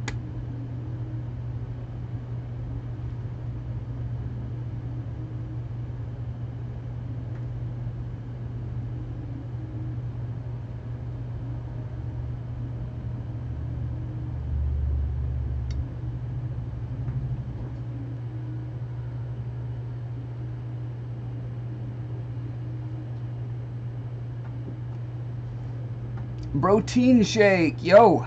If it burns, if you are just going to paint over, is it a huge problem? Like, besides it getting kind of brown, does anything else bad happen? Actually the point of this piece, the reason I'm doing this piece is for a tutorial specifically on getting a skin tone right, and then just adding like tints on part, like tinting the knuckles and veins and stuff like that. So it's a technique a lot of people in the doll making community, fairy making, the OOAK, one of a kind dolls, a lot of them are made this way. So I wanted to show that process. I did it with let me show you these guys real quick.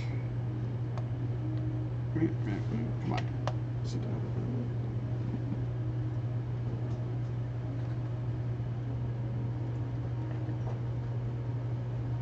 So here is a one-of-a-kind doll that I did. Wow, that's really dark.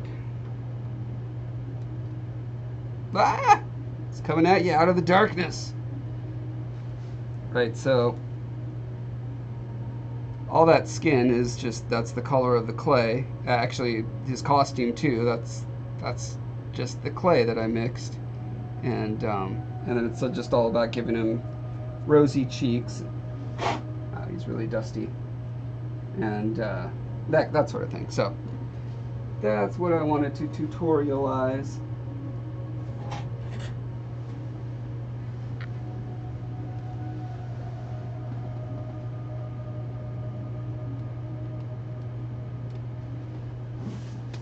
I should not have touched a dusty sculpture between doing clean coats of clay.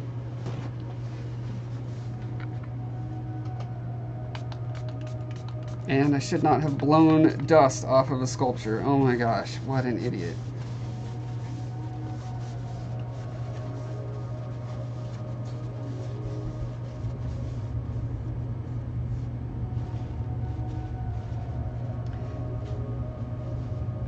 Yuri says, you have a very long lifeline. You'll definitely live to be 100.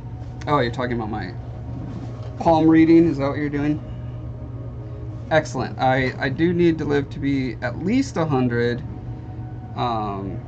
in order to get my, you know, the Game of Thrones TV series of my world produced. So I'm glad to hear it.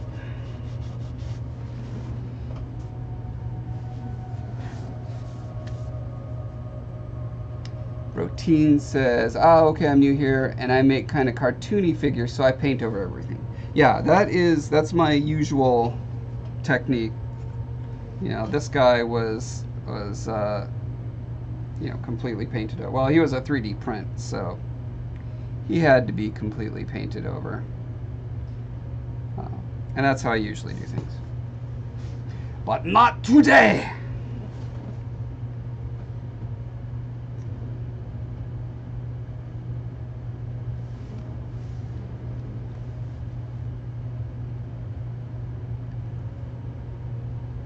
JD, yes, this camera arm, you have no idea how happy this camera arm makes me. It's the coolest, and it took me a lot of money, and a lot of time, and a lot of frustration, and an electrocuted hand, in fact, to get to the point where I can now just whip the camera where I want it. I can just move it up here, and it's like, okay, camera's there now. It's so great.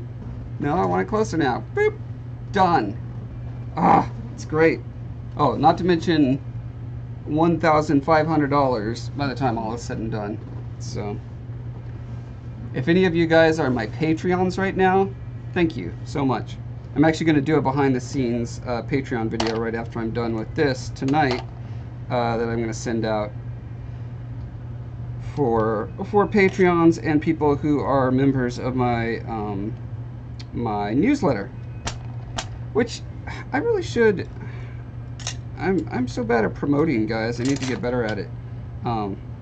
While you're all here, you know what? I have a website, which is breathoflifeart.com, and if you go there and sign up for my newsletter, that would be super cool.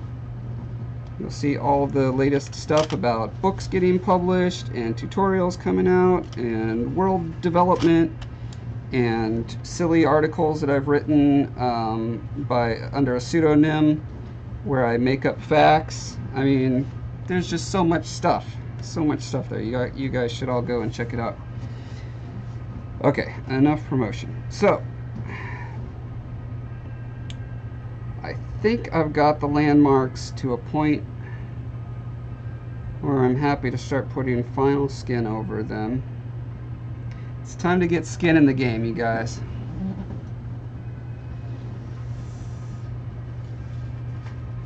Demi, all right, you better come back on when you're at work.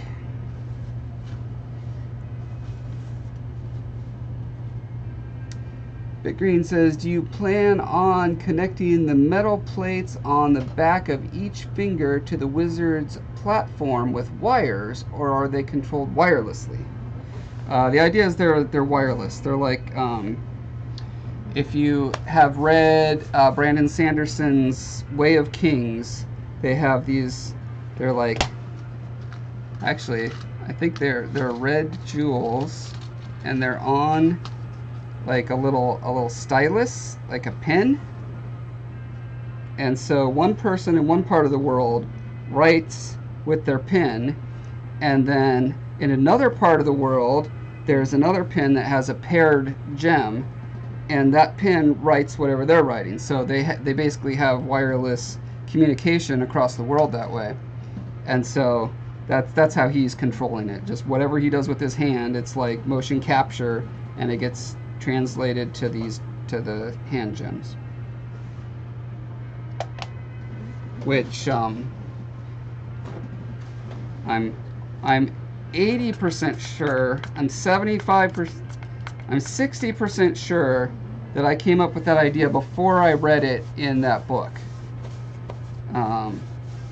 So Brandon Sanderson, if you can just send me 60% of the sales profits from your books, I feel like that would be fair. I'm pretty sure Brandon Sanderson is watching this right now. I don't know why he wouldn't be.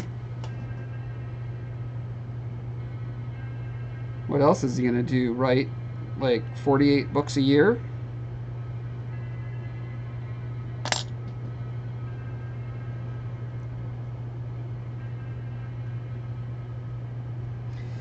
Treasure says, have to go. Good night from Canada, everyone. Thanks for sharing your lessons with us. Josh, you're welcome. Ron, see you later. Okay, guys, I'm just going to wait around and do nothing until Demi comes back. I'm just going to stare into the camera.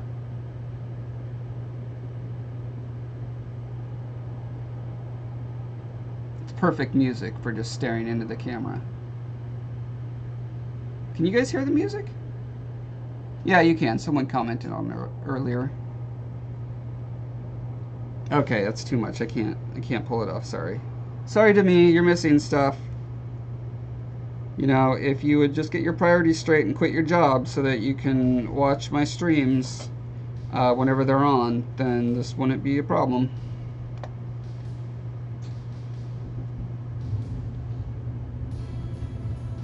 Okay.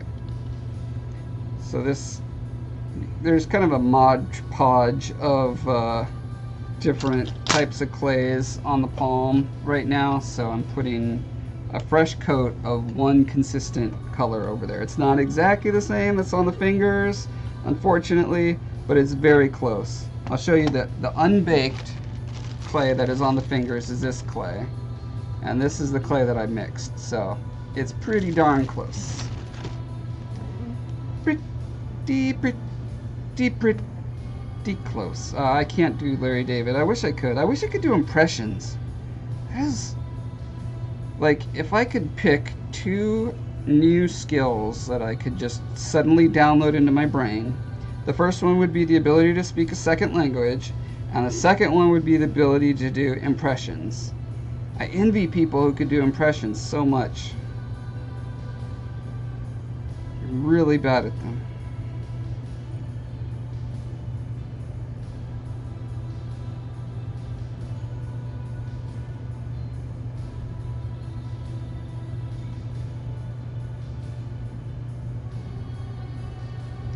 Damon says, I think, correct me if I'm wrong, but puppeteering might have been around a bit longer than either of you have been alive. Bold statement, I know. Well, it's not puppet, I mean, it is puppeteering, but it's using a very particular magical system to do so, which is paired, like magical paired stones.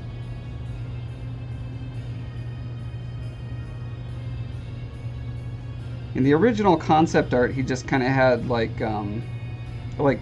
horse reins that just went from him down to the middle finger like this. But I came up with a better idea. It looked pretty dumb, to be honest. And I am going to be honest for once in my life, right now, right here. I'm going to tell you that concept looked a little dumb.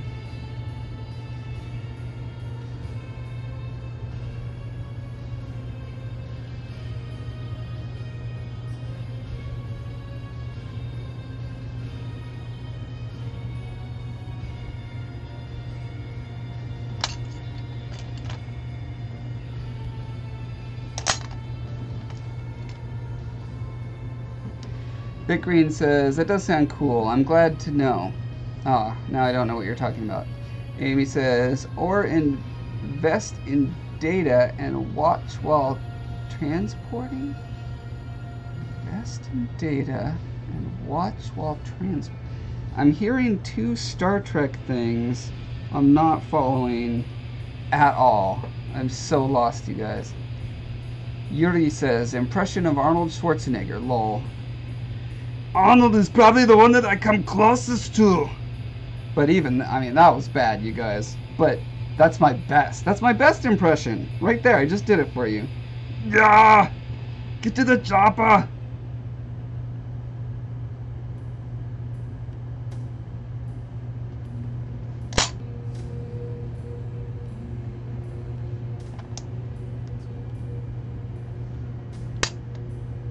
Get out of here, dust!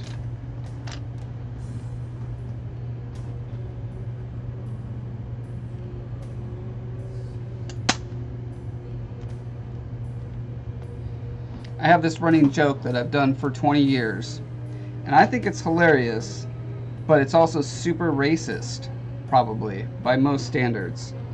But it goes like this. Let me just be racist for a second here.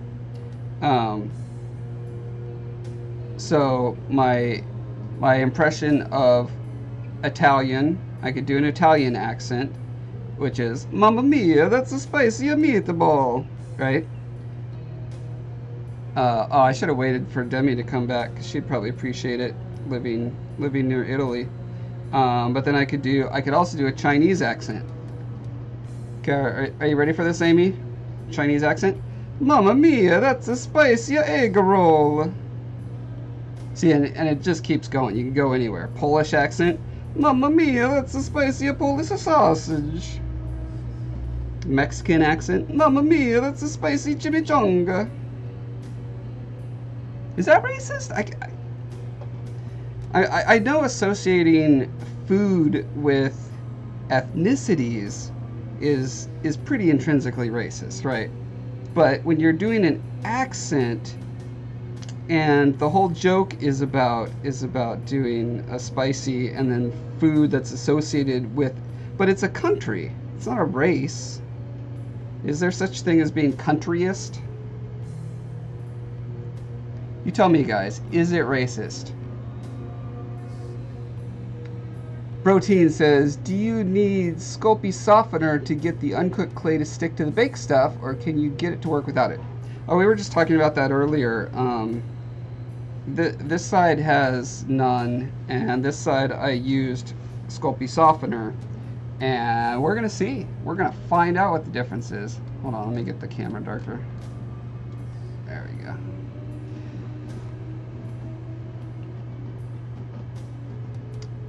Amy says, for Demi, she should invest in LTE data and use it to watch your show. Oh, that's what you were talking about. Okay. Yuri says, who's your daddy and what does he do? Oh, that was even worse.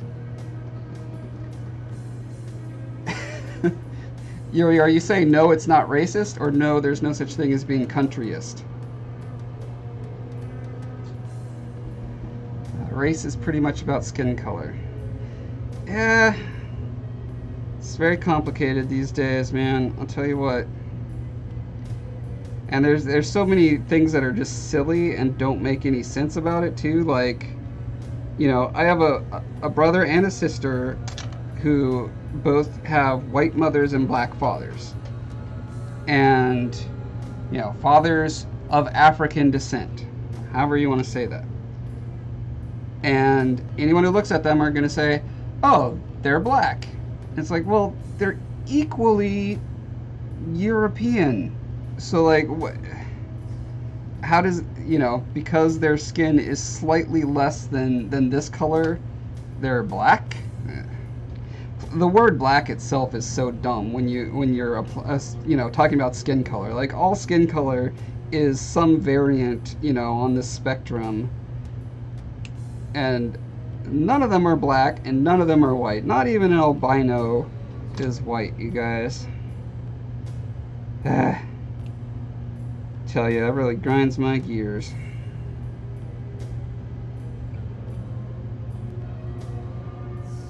But growing up with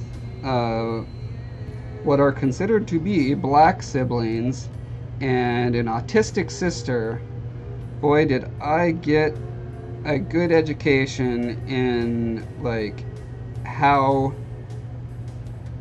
awful people can be to other people.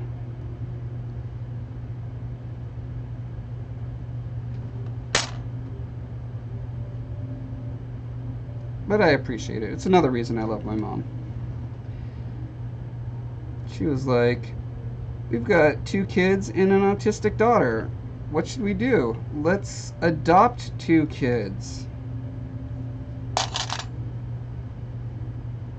I don't get it. I don't get it, man. I don't know how she was so brave.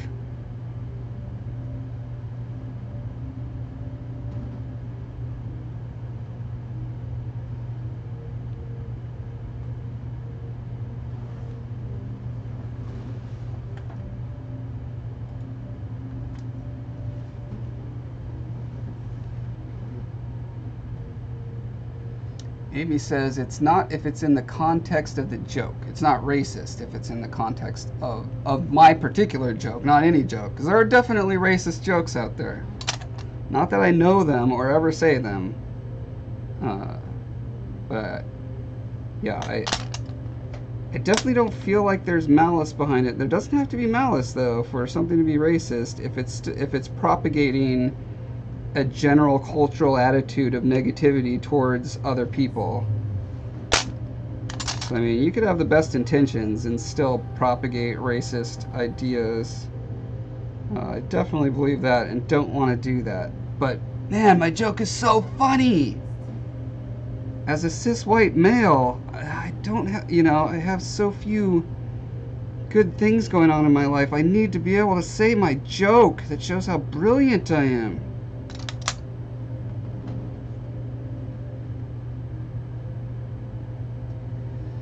Yuri says, race is pretty much about skin color. There are white African too.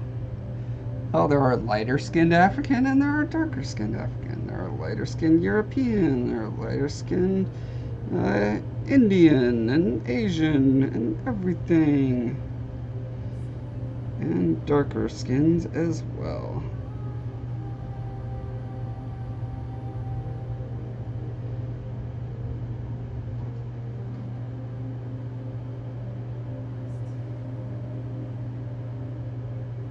Amy says, if you actually think that the extent of a culture is food, then that's quite ignorant. But as a joke, it's okay. No one really, I mean, not even a huge racist actually thinks that the extent of a culture is their food. It's just like a call out. And for some reason, the way it's called out as a peculiarity of that race or culture or whatever is derogatory. Like they intend it to be derogatory, and I don't understand how that. Well, I guess it's just as arbitrary as skin color being something that could be derogatory, right? It's like, well,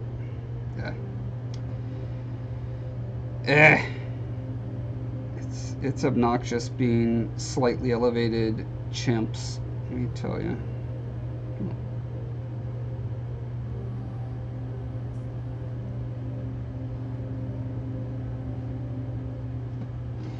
Humans, am I right?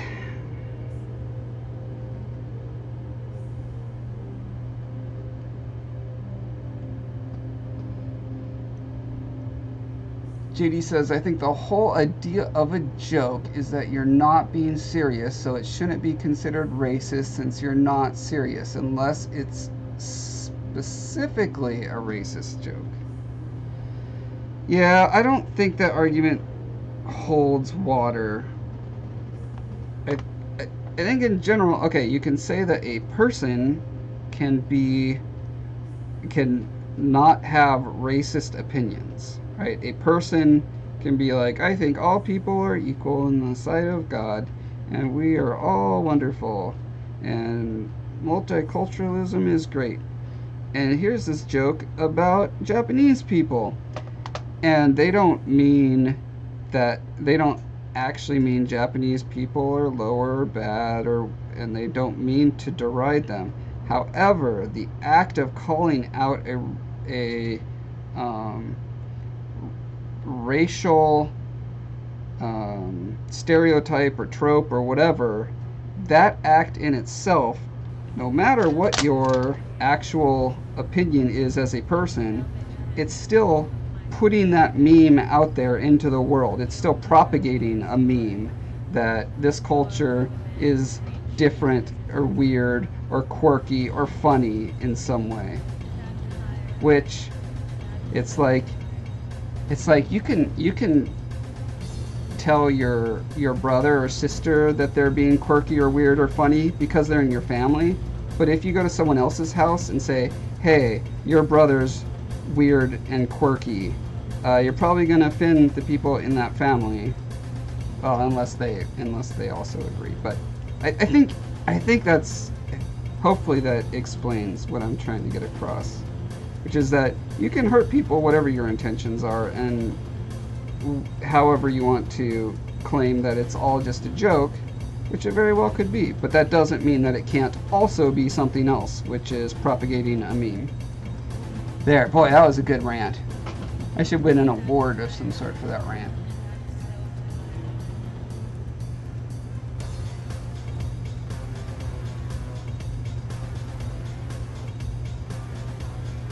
Damon says, I think the term is kind of off limits these days. Oh yeah, I'm just gonna say the M word now, because yeah, that is off limits now. Alright, that's fine. I don't need to use any particular word. I'm happy to use whatever word people want me to use. It doesn't impinge on my freedom in any way.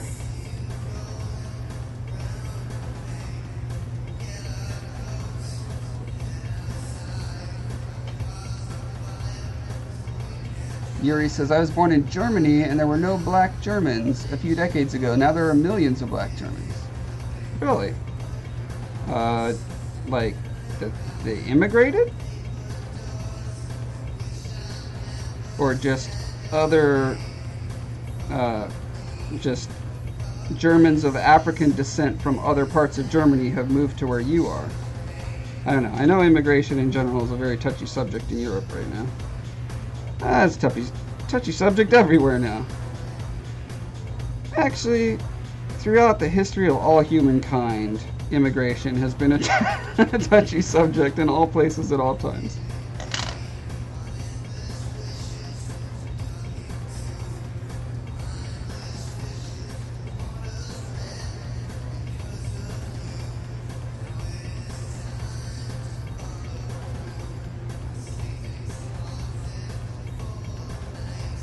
He says, being German is not a race. Although, I mean, most Europeans in general are fairly homogenous racially, if I understand it. I mean, certainly more so than China or India, or those, like, you know, really big continents, and, you know, Africa. Like, the racial diversity in Africa is massive. I mean, even aside from the white colonialists that came in, the amount of races in Africa, however you want to cut up race, you know, unless you're so over categorizing or whatever, or under categorizing, that you would just say everyone with dark skin is black or whatever. But I think that's a very non-artistic way to understand race.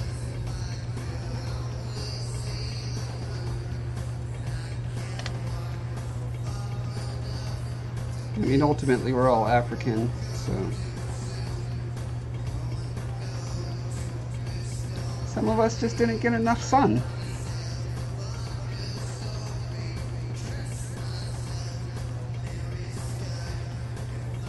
Yuri says, I'm just an American now. Boring all American. Sorry, Yuri. David says, people are people, so why should it be you and I should get along so awfully, so we're different colors, and we're different creeds, and different people have different needs. That sounds like lyrics to a song, I'm guessing. Depeche Mode is a song called People Are People. Epic song. I gotta listen to some more Depeche Mode. I think I have one of their albums. No. That was Sushi and the Banshees. Yeah, I need to go back and like fill up my library more with the 70s and 80s goth. Because I think I like it all. I definitely like Sushi and the Banshees.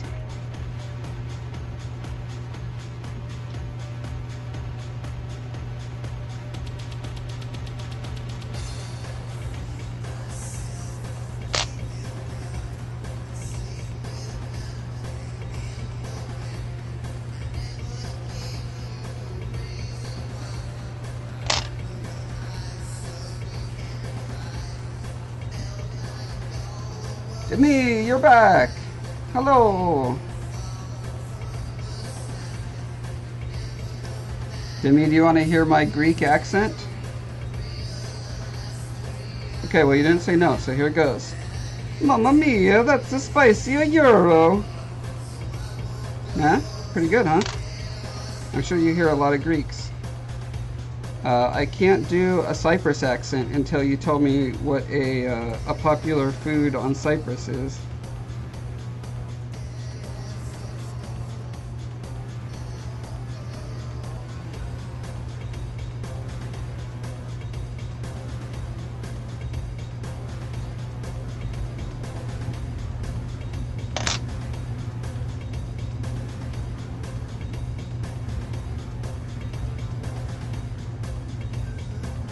Amy says, I've never liked the term black since, as a society, we've determined that yellow and red are not acceptable. I tend to say the continent of origins if I can. Yeah.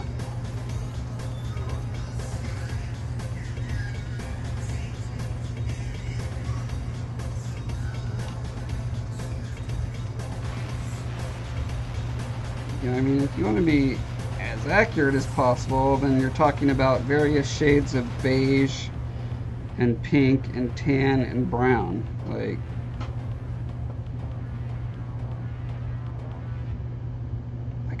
do Asians even have yellow in their skin? Like, if I was mixing clay to make an Asian, would I put more yellow in? I don't know that I would. I certainly would never put black in my clay to make someone of African descent. That would not work out.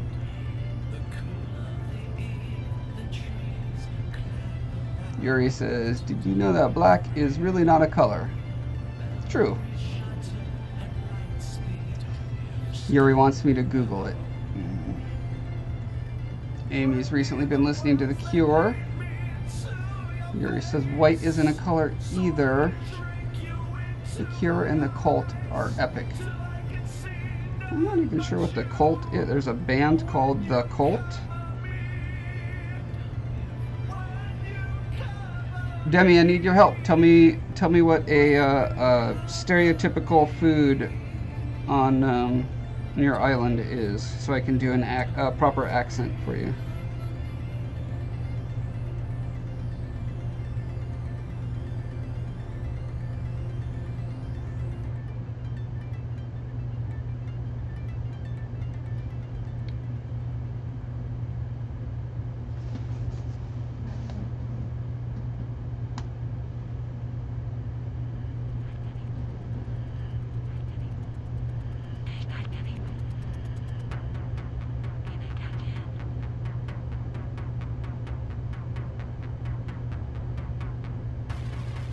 Oh, totally missed this line that ends up carving this pillow.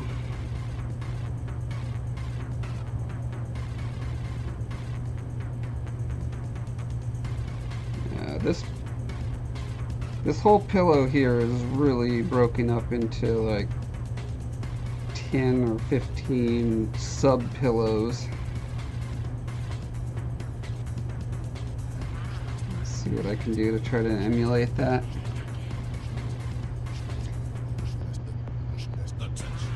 Denise says, ha ha ha, a Cypriot sweet delicacy called shaoshauko. It has a boiled, it's boiled grape juice and honey, sort of. It's completely weird. Shaoshauko, okay. Mamma mia, that's a spicy shaoshauko. Huh? Did you feel like you were home just now?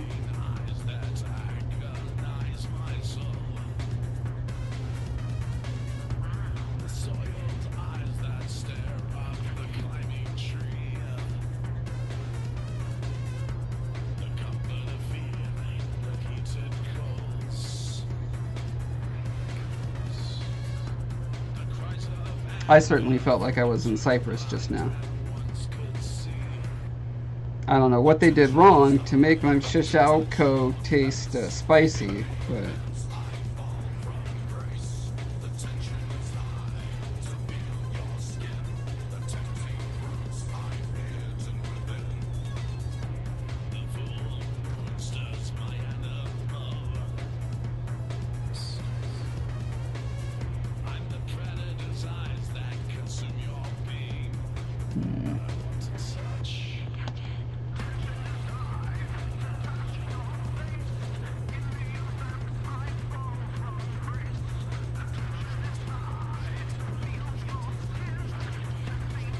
Glad you appreciate my excellent accent, Demi.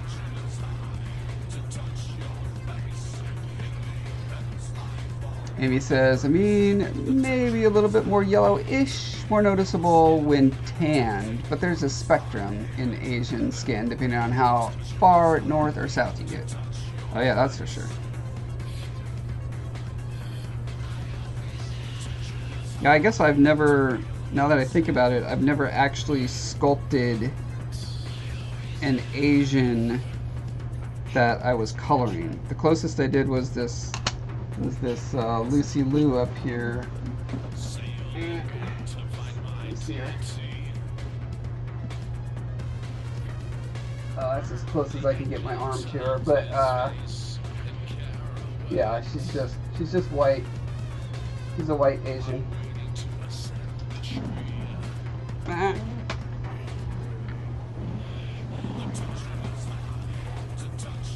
So anyway, yeah, I legitimately don't know if I would need to mix yellow into clay to get a more Asian complexion.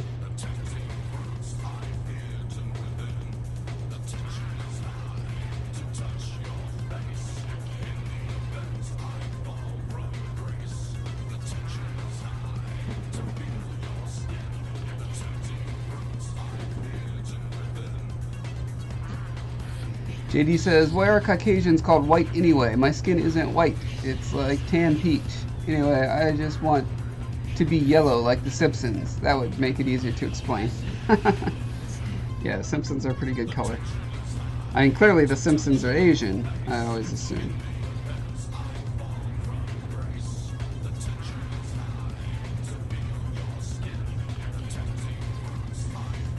Demi says, Shu Ko. I don't know if that last O would be hard phonetically. Damon says, I was instantly transported. I could feel the winds of the Mediterranean blowing on my face. Oh, camera's off the work. Thank you. I was too busy reading.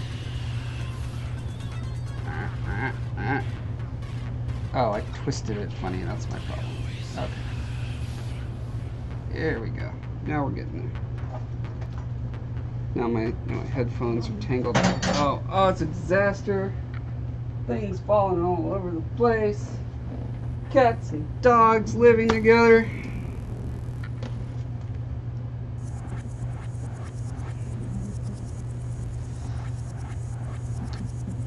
Yuri says, nice leather. Oh, the jacket? Well, it's pleather, but thank you.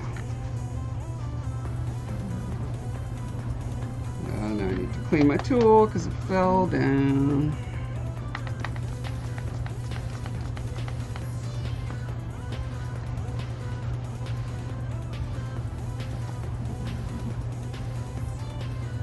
Demi says, Josh, Google shushuko. It looks like a huge cigar on a string. That sounds very weird. How's grape juice and honey involved with the cigar? Did you mean grape leaves? Do you even know what you're talking about? Are you drunk on grape juice? I assume that's what happens in Cyprus. People are always getting drunk on grape juice and saying crazy things.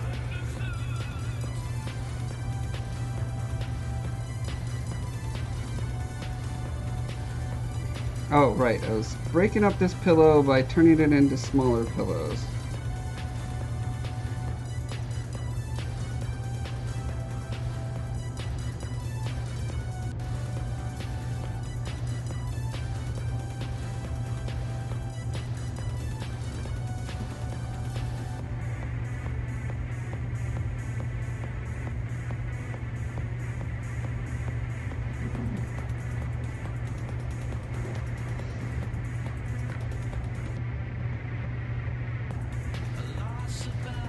That's right, Amy. I don't think being drunk on grape juice precludes how did she say that? Cypretians? What did you call yourselves? Cypriot? I don't think that keeps Cypriots from working. That sounds too much like idiot. You guys need to come up with a better self-label.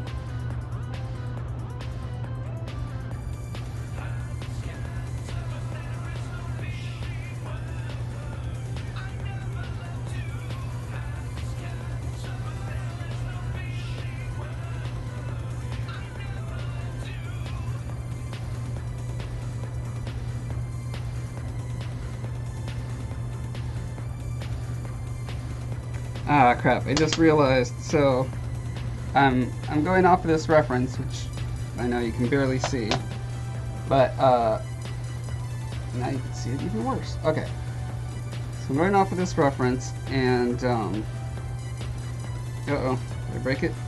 Right, in this one, I was holding my hand like this, but it needs to be like this, because the wrist is coming out the top. So I posed it right on this one, but I don't have a top-down view of it because I can't get the camera facing it properly. But I don't think it's different enough to cause huge consternation, only mild to moderate consternation.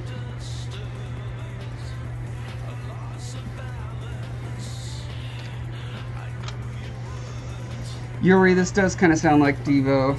Also sounds kind of like David Bowie. But no, it is Fearful Symmetry.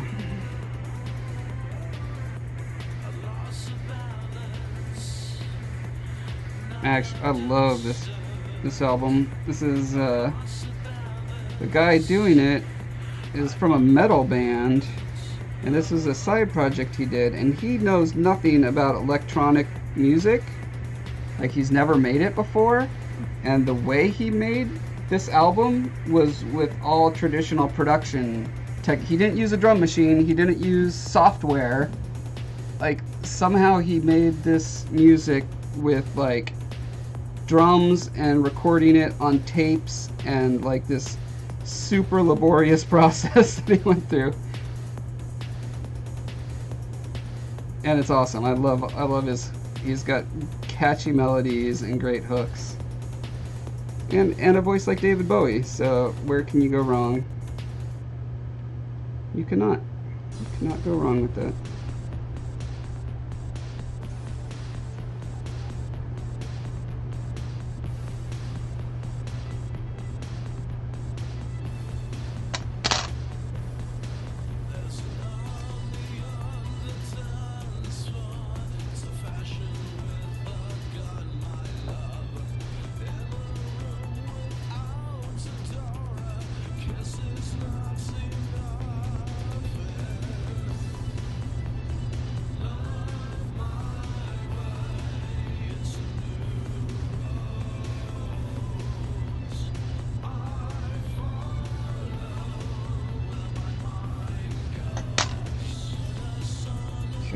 getting a little too raisiny here in the middle.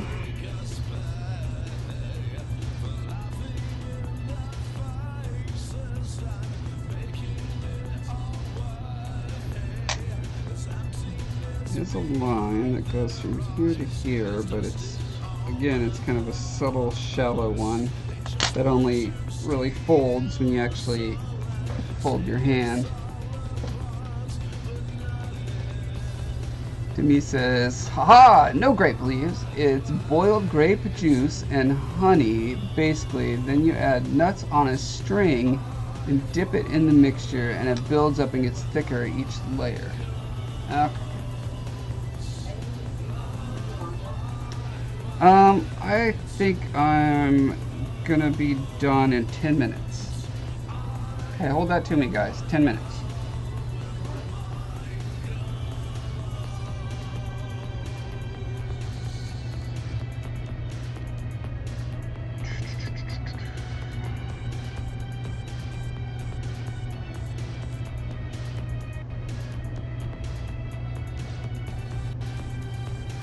In fact, I'm just gonna start laying in crazy lines right now. Oh, gotta turn this back down so you can actually see the detail.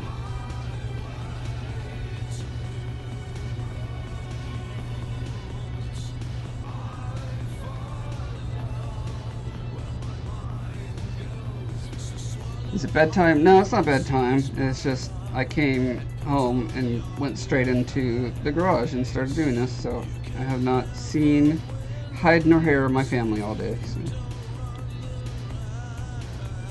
At some point I gotta eat dinner. I gotta watch some Westworld or The Walking Dead or Curb Your Enthusiasm or BoJack Horseman. I do not know what's on the TV plate tonight. It'll be a surprise.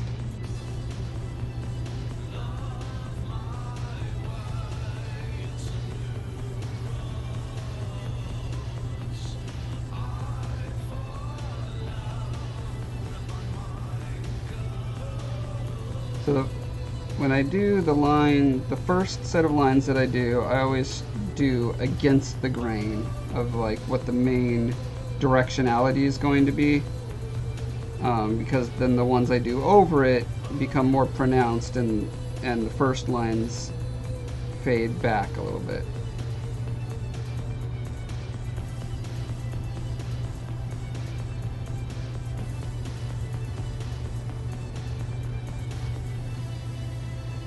Demi says it's Cypriot, pronounced Cypriot. Huh, I don't know if that helps. No, it really doesn't help. David says Cypriot rhymes with apricot. Oh, like Cypriot? Cypriot? Cyprotic? That's a better one. You guys should be cyprotic.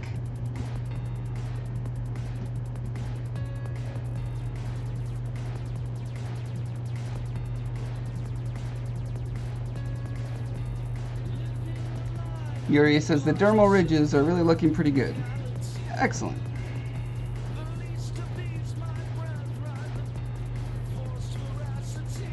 Considering no one's ever going to really see these details, it's kind of pedantic that I'm spending as much time as I am anyway. It's more just wanting to get it right.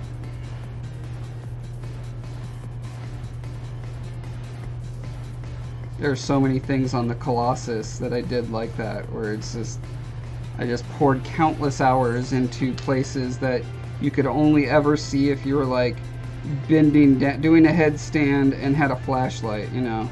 But to me, it all had to be perfect because it was, that project was like a fandom work of worship more than it was wanting to make a product that looks cool. Not literal worship. I don't actually bow down and worship the graven image of the Colossus, but My point is that it was to make something that I am in awe and reverence of, and to give it its due, because that game was such a groundbreaking, earth-shattering design that changed what I thought games could ever be. It was a watershed moment for me as a game developer and gamer.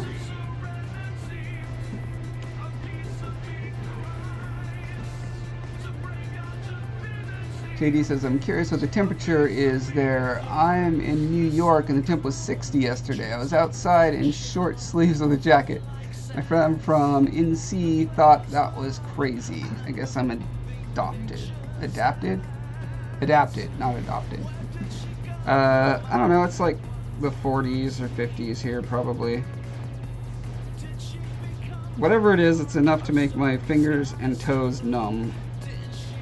Oh wait, I'm going the wrong way with these initial lines. I gotta go against the grain.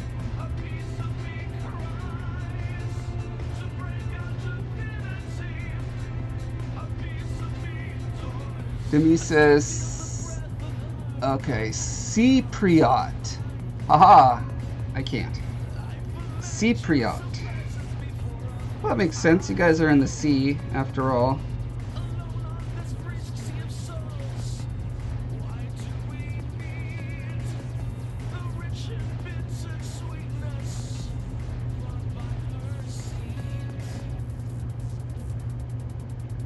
But don't you agree that Cyprotic is even cooler?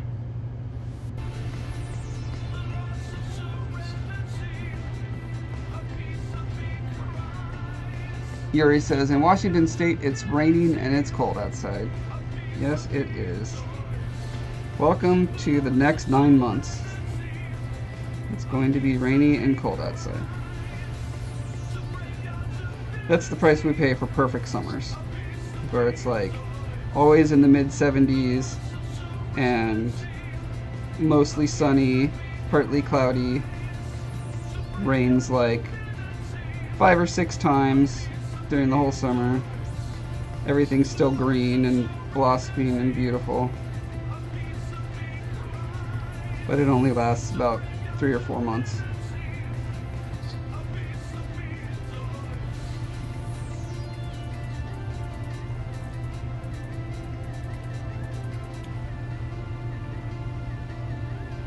Go in and you just got to go in by hand and like connect some of these lines that go down into the trenches.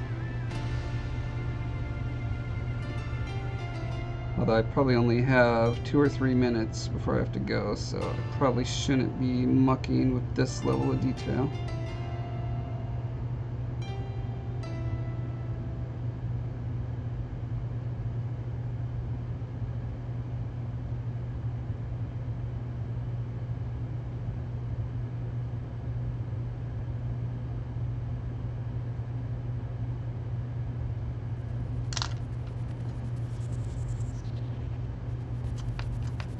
Spritz it with alcohol and subtleize these lines.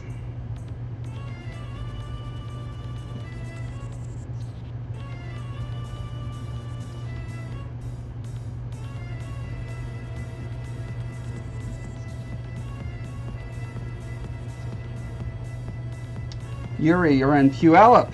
All right, I know how to pronounce Puyallup.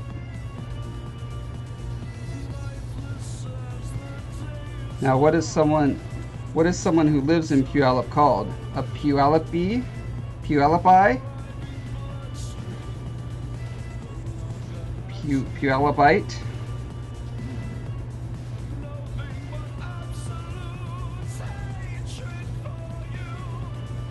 Damon, Mrs. Washington.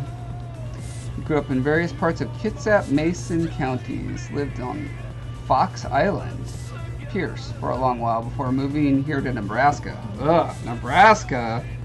From the great Northwest? What's wrong with you?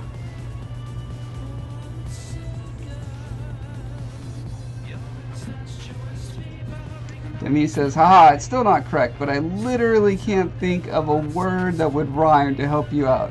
Just call us the Islanders or something. Haha. JD says, it's a snow wasteland in winter in Mai.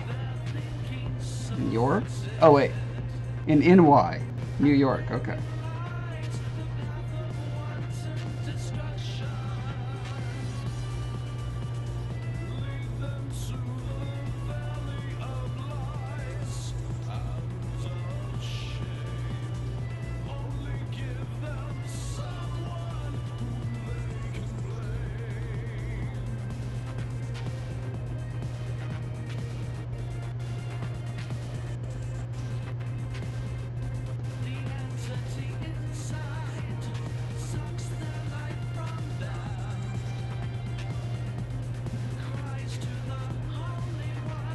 Amy says, Puyallupan?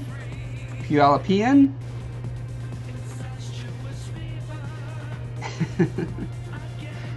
Sorry, Damon. I'll not get you started. I'm sure there were very reasonable, extenuating circumstances for your move. Like, you were kidnapped, or aliens came down and said they would destroy the entire planet unless you moved to Nebraska. Or you joined a cult and they had to move their headquarters to Nebraska for the taxes.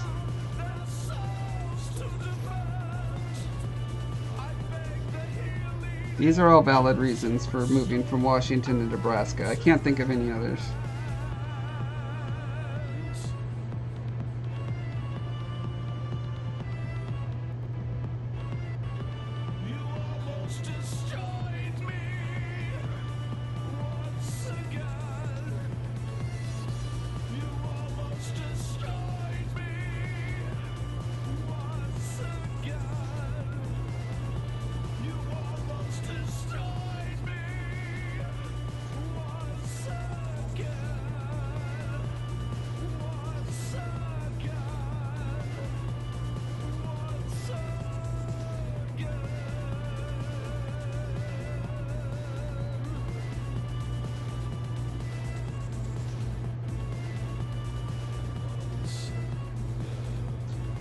Trying to do a little heavier carving with this tool just to see how that ends up.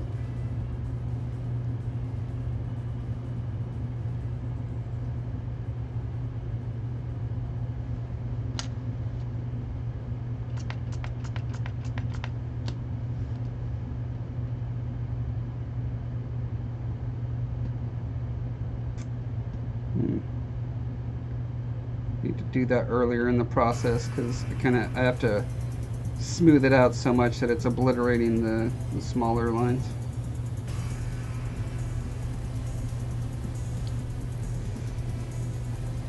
Anyway, I guess this is pretty good. I'll do a little more touch-ups on it before I bake it, but more or less, it's not great. This shape right here is obviously wrong and bad and stupid, so I'll take care of some of those obviously bad, stupid things later. Big Green says that skin texture is really impressive. Did you make that tool yourself? Yes, I made the tool myself. That'll be in the video that I put out.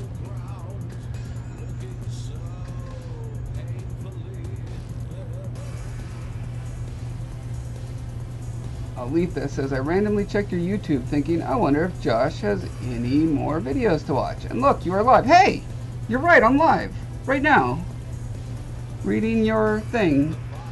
But I'm just about to go because Heather's like, I'm a bad wife and I want to spend some minutes with you today instead of letting you be in the garage all night, every night. You know what I mean? Bad wife, typical bad wife. Yeah, so I'm gonna go do that. Let's wrap this up though. Damon says my wife is from here and I relented. Oh, okay, so you got in-laws there. Wow, so you get a twofer, both Nebraska and in-laws. What a deal! You're so lucky. Amy says, so basically kidnapped. Yep, yep. Yuri says, Scahomish and Snohomish are starting to look like Las Vegas, too. JD says, actually checked YouTube 15 times to see if you were streaming tonight before I gave up and turned on notifications. Really? So you're talking about like hitting the little bell button? Is that how people... Does everyone on here just type yes if you hit the bell button on my channel and that's how you knew that I was streaming? Because I honestly don't know if you have to hit the bell button to get this notification. I would assume you do, but I don't know. Damon says, I will say the schools here are way better than Washington though. There's a lot of hit or miss here in Washington. Depends more on the city in Washington. Like if you're in Bellevue or Mercer Island, oh, you got great schools, buddy.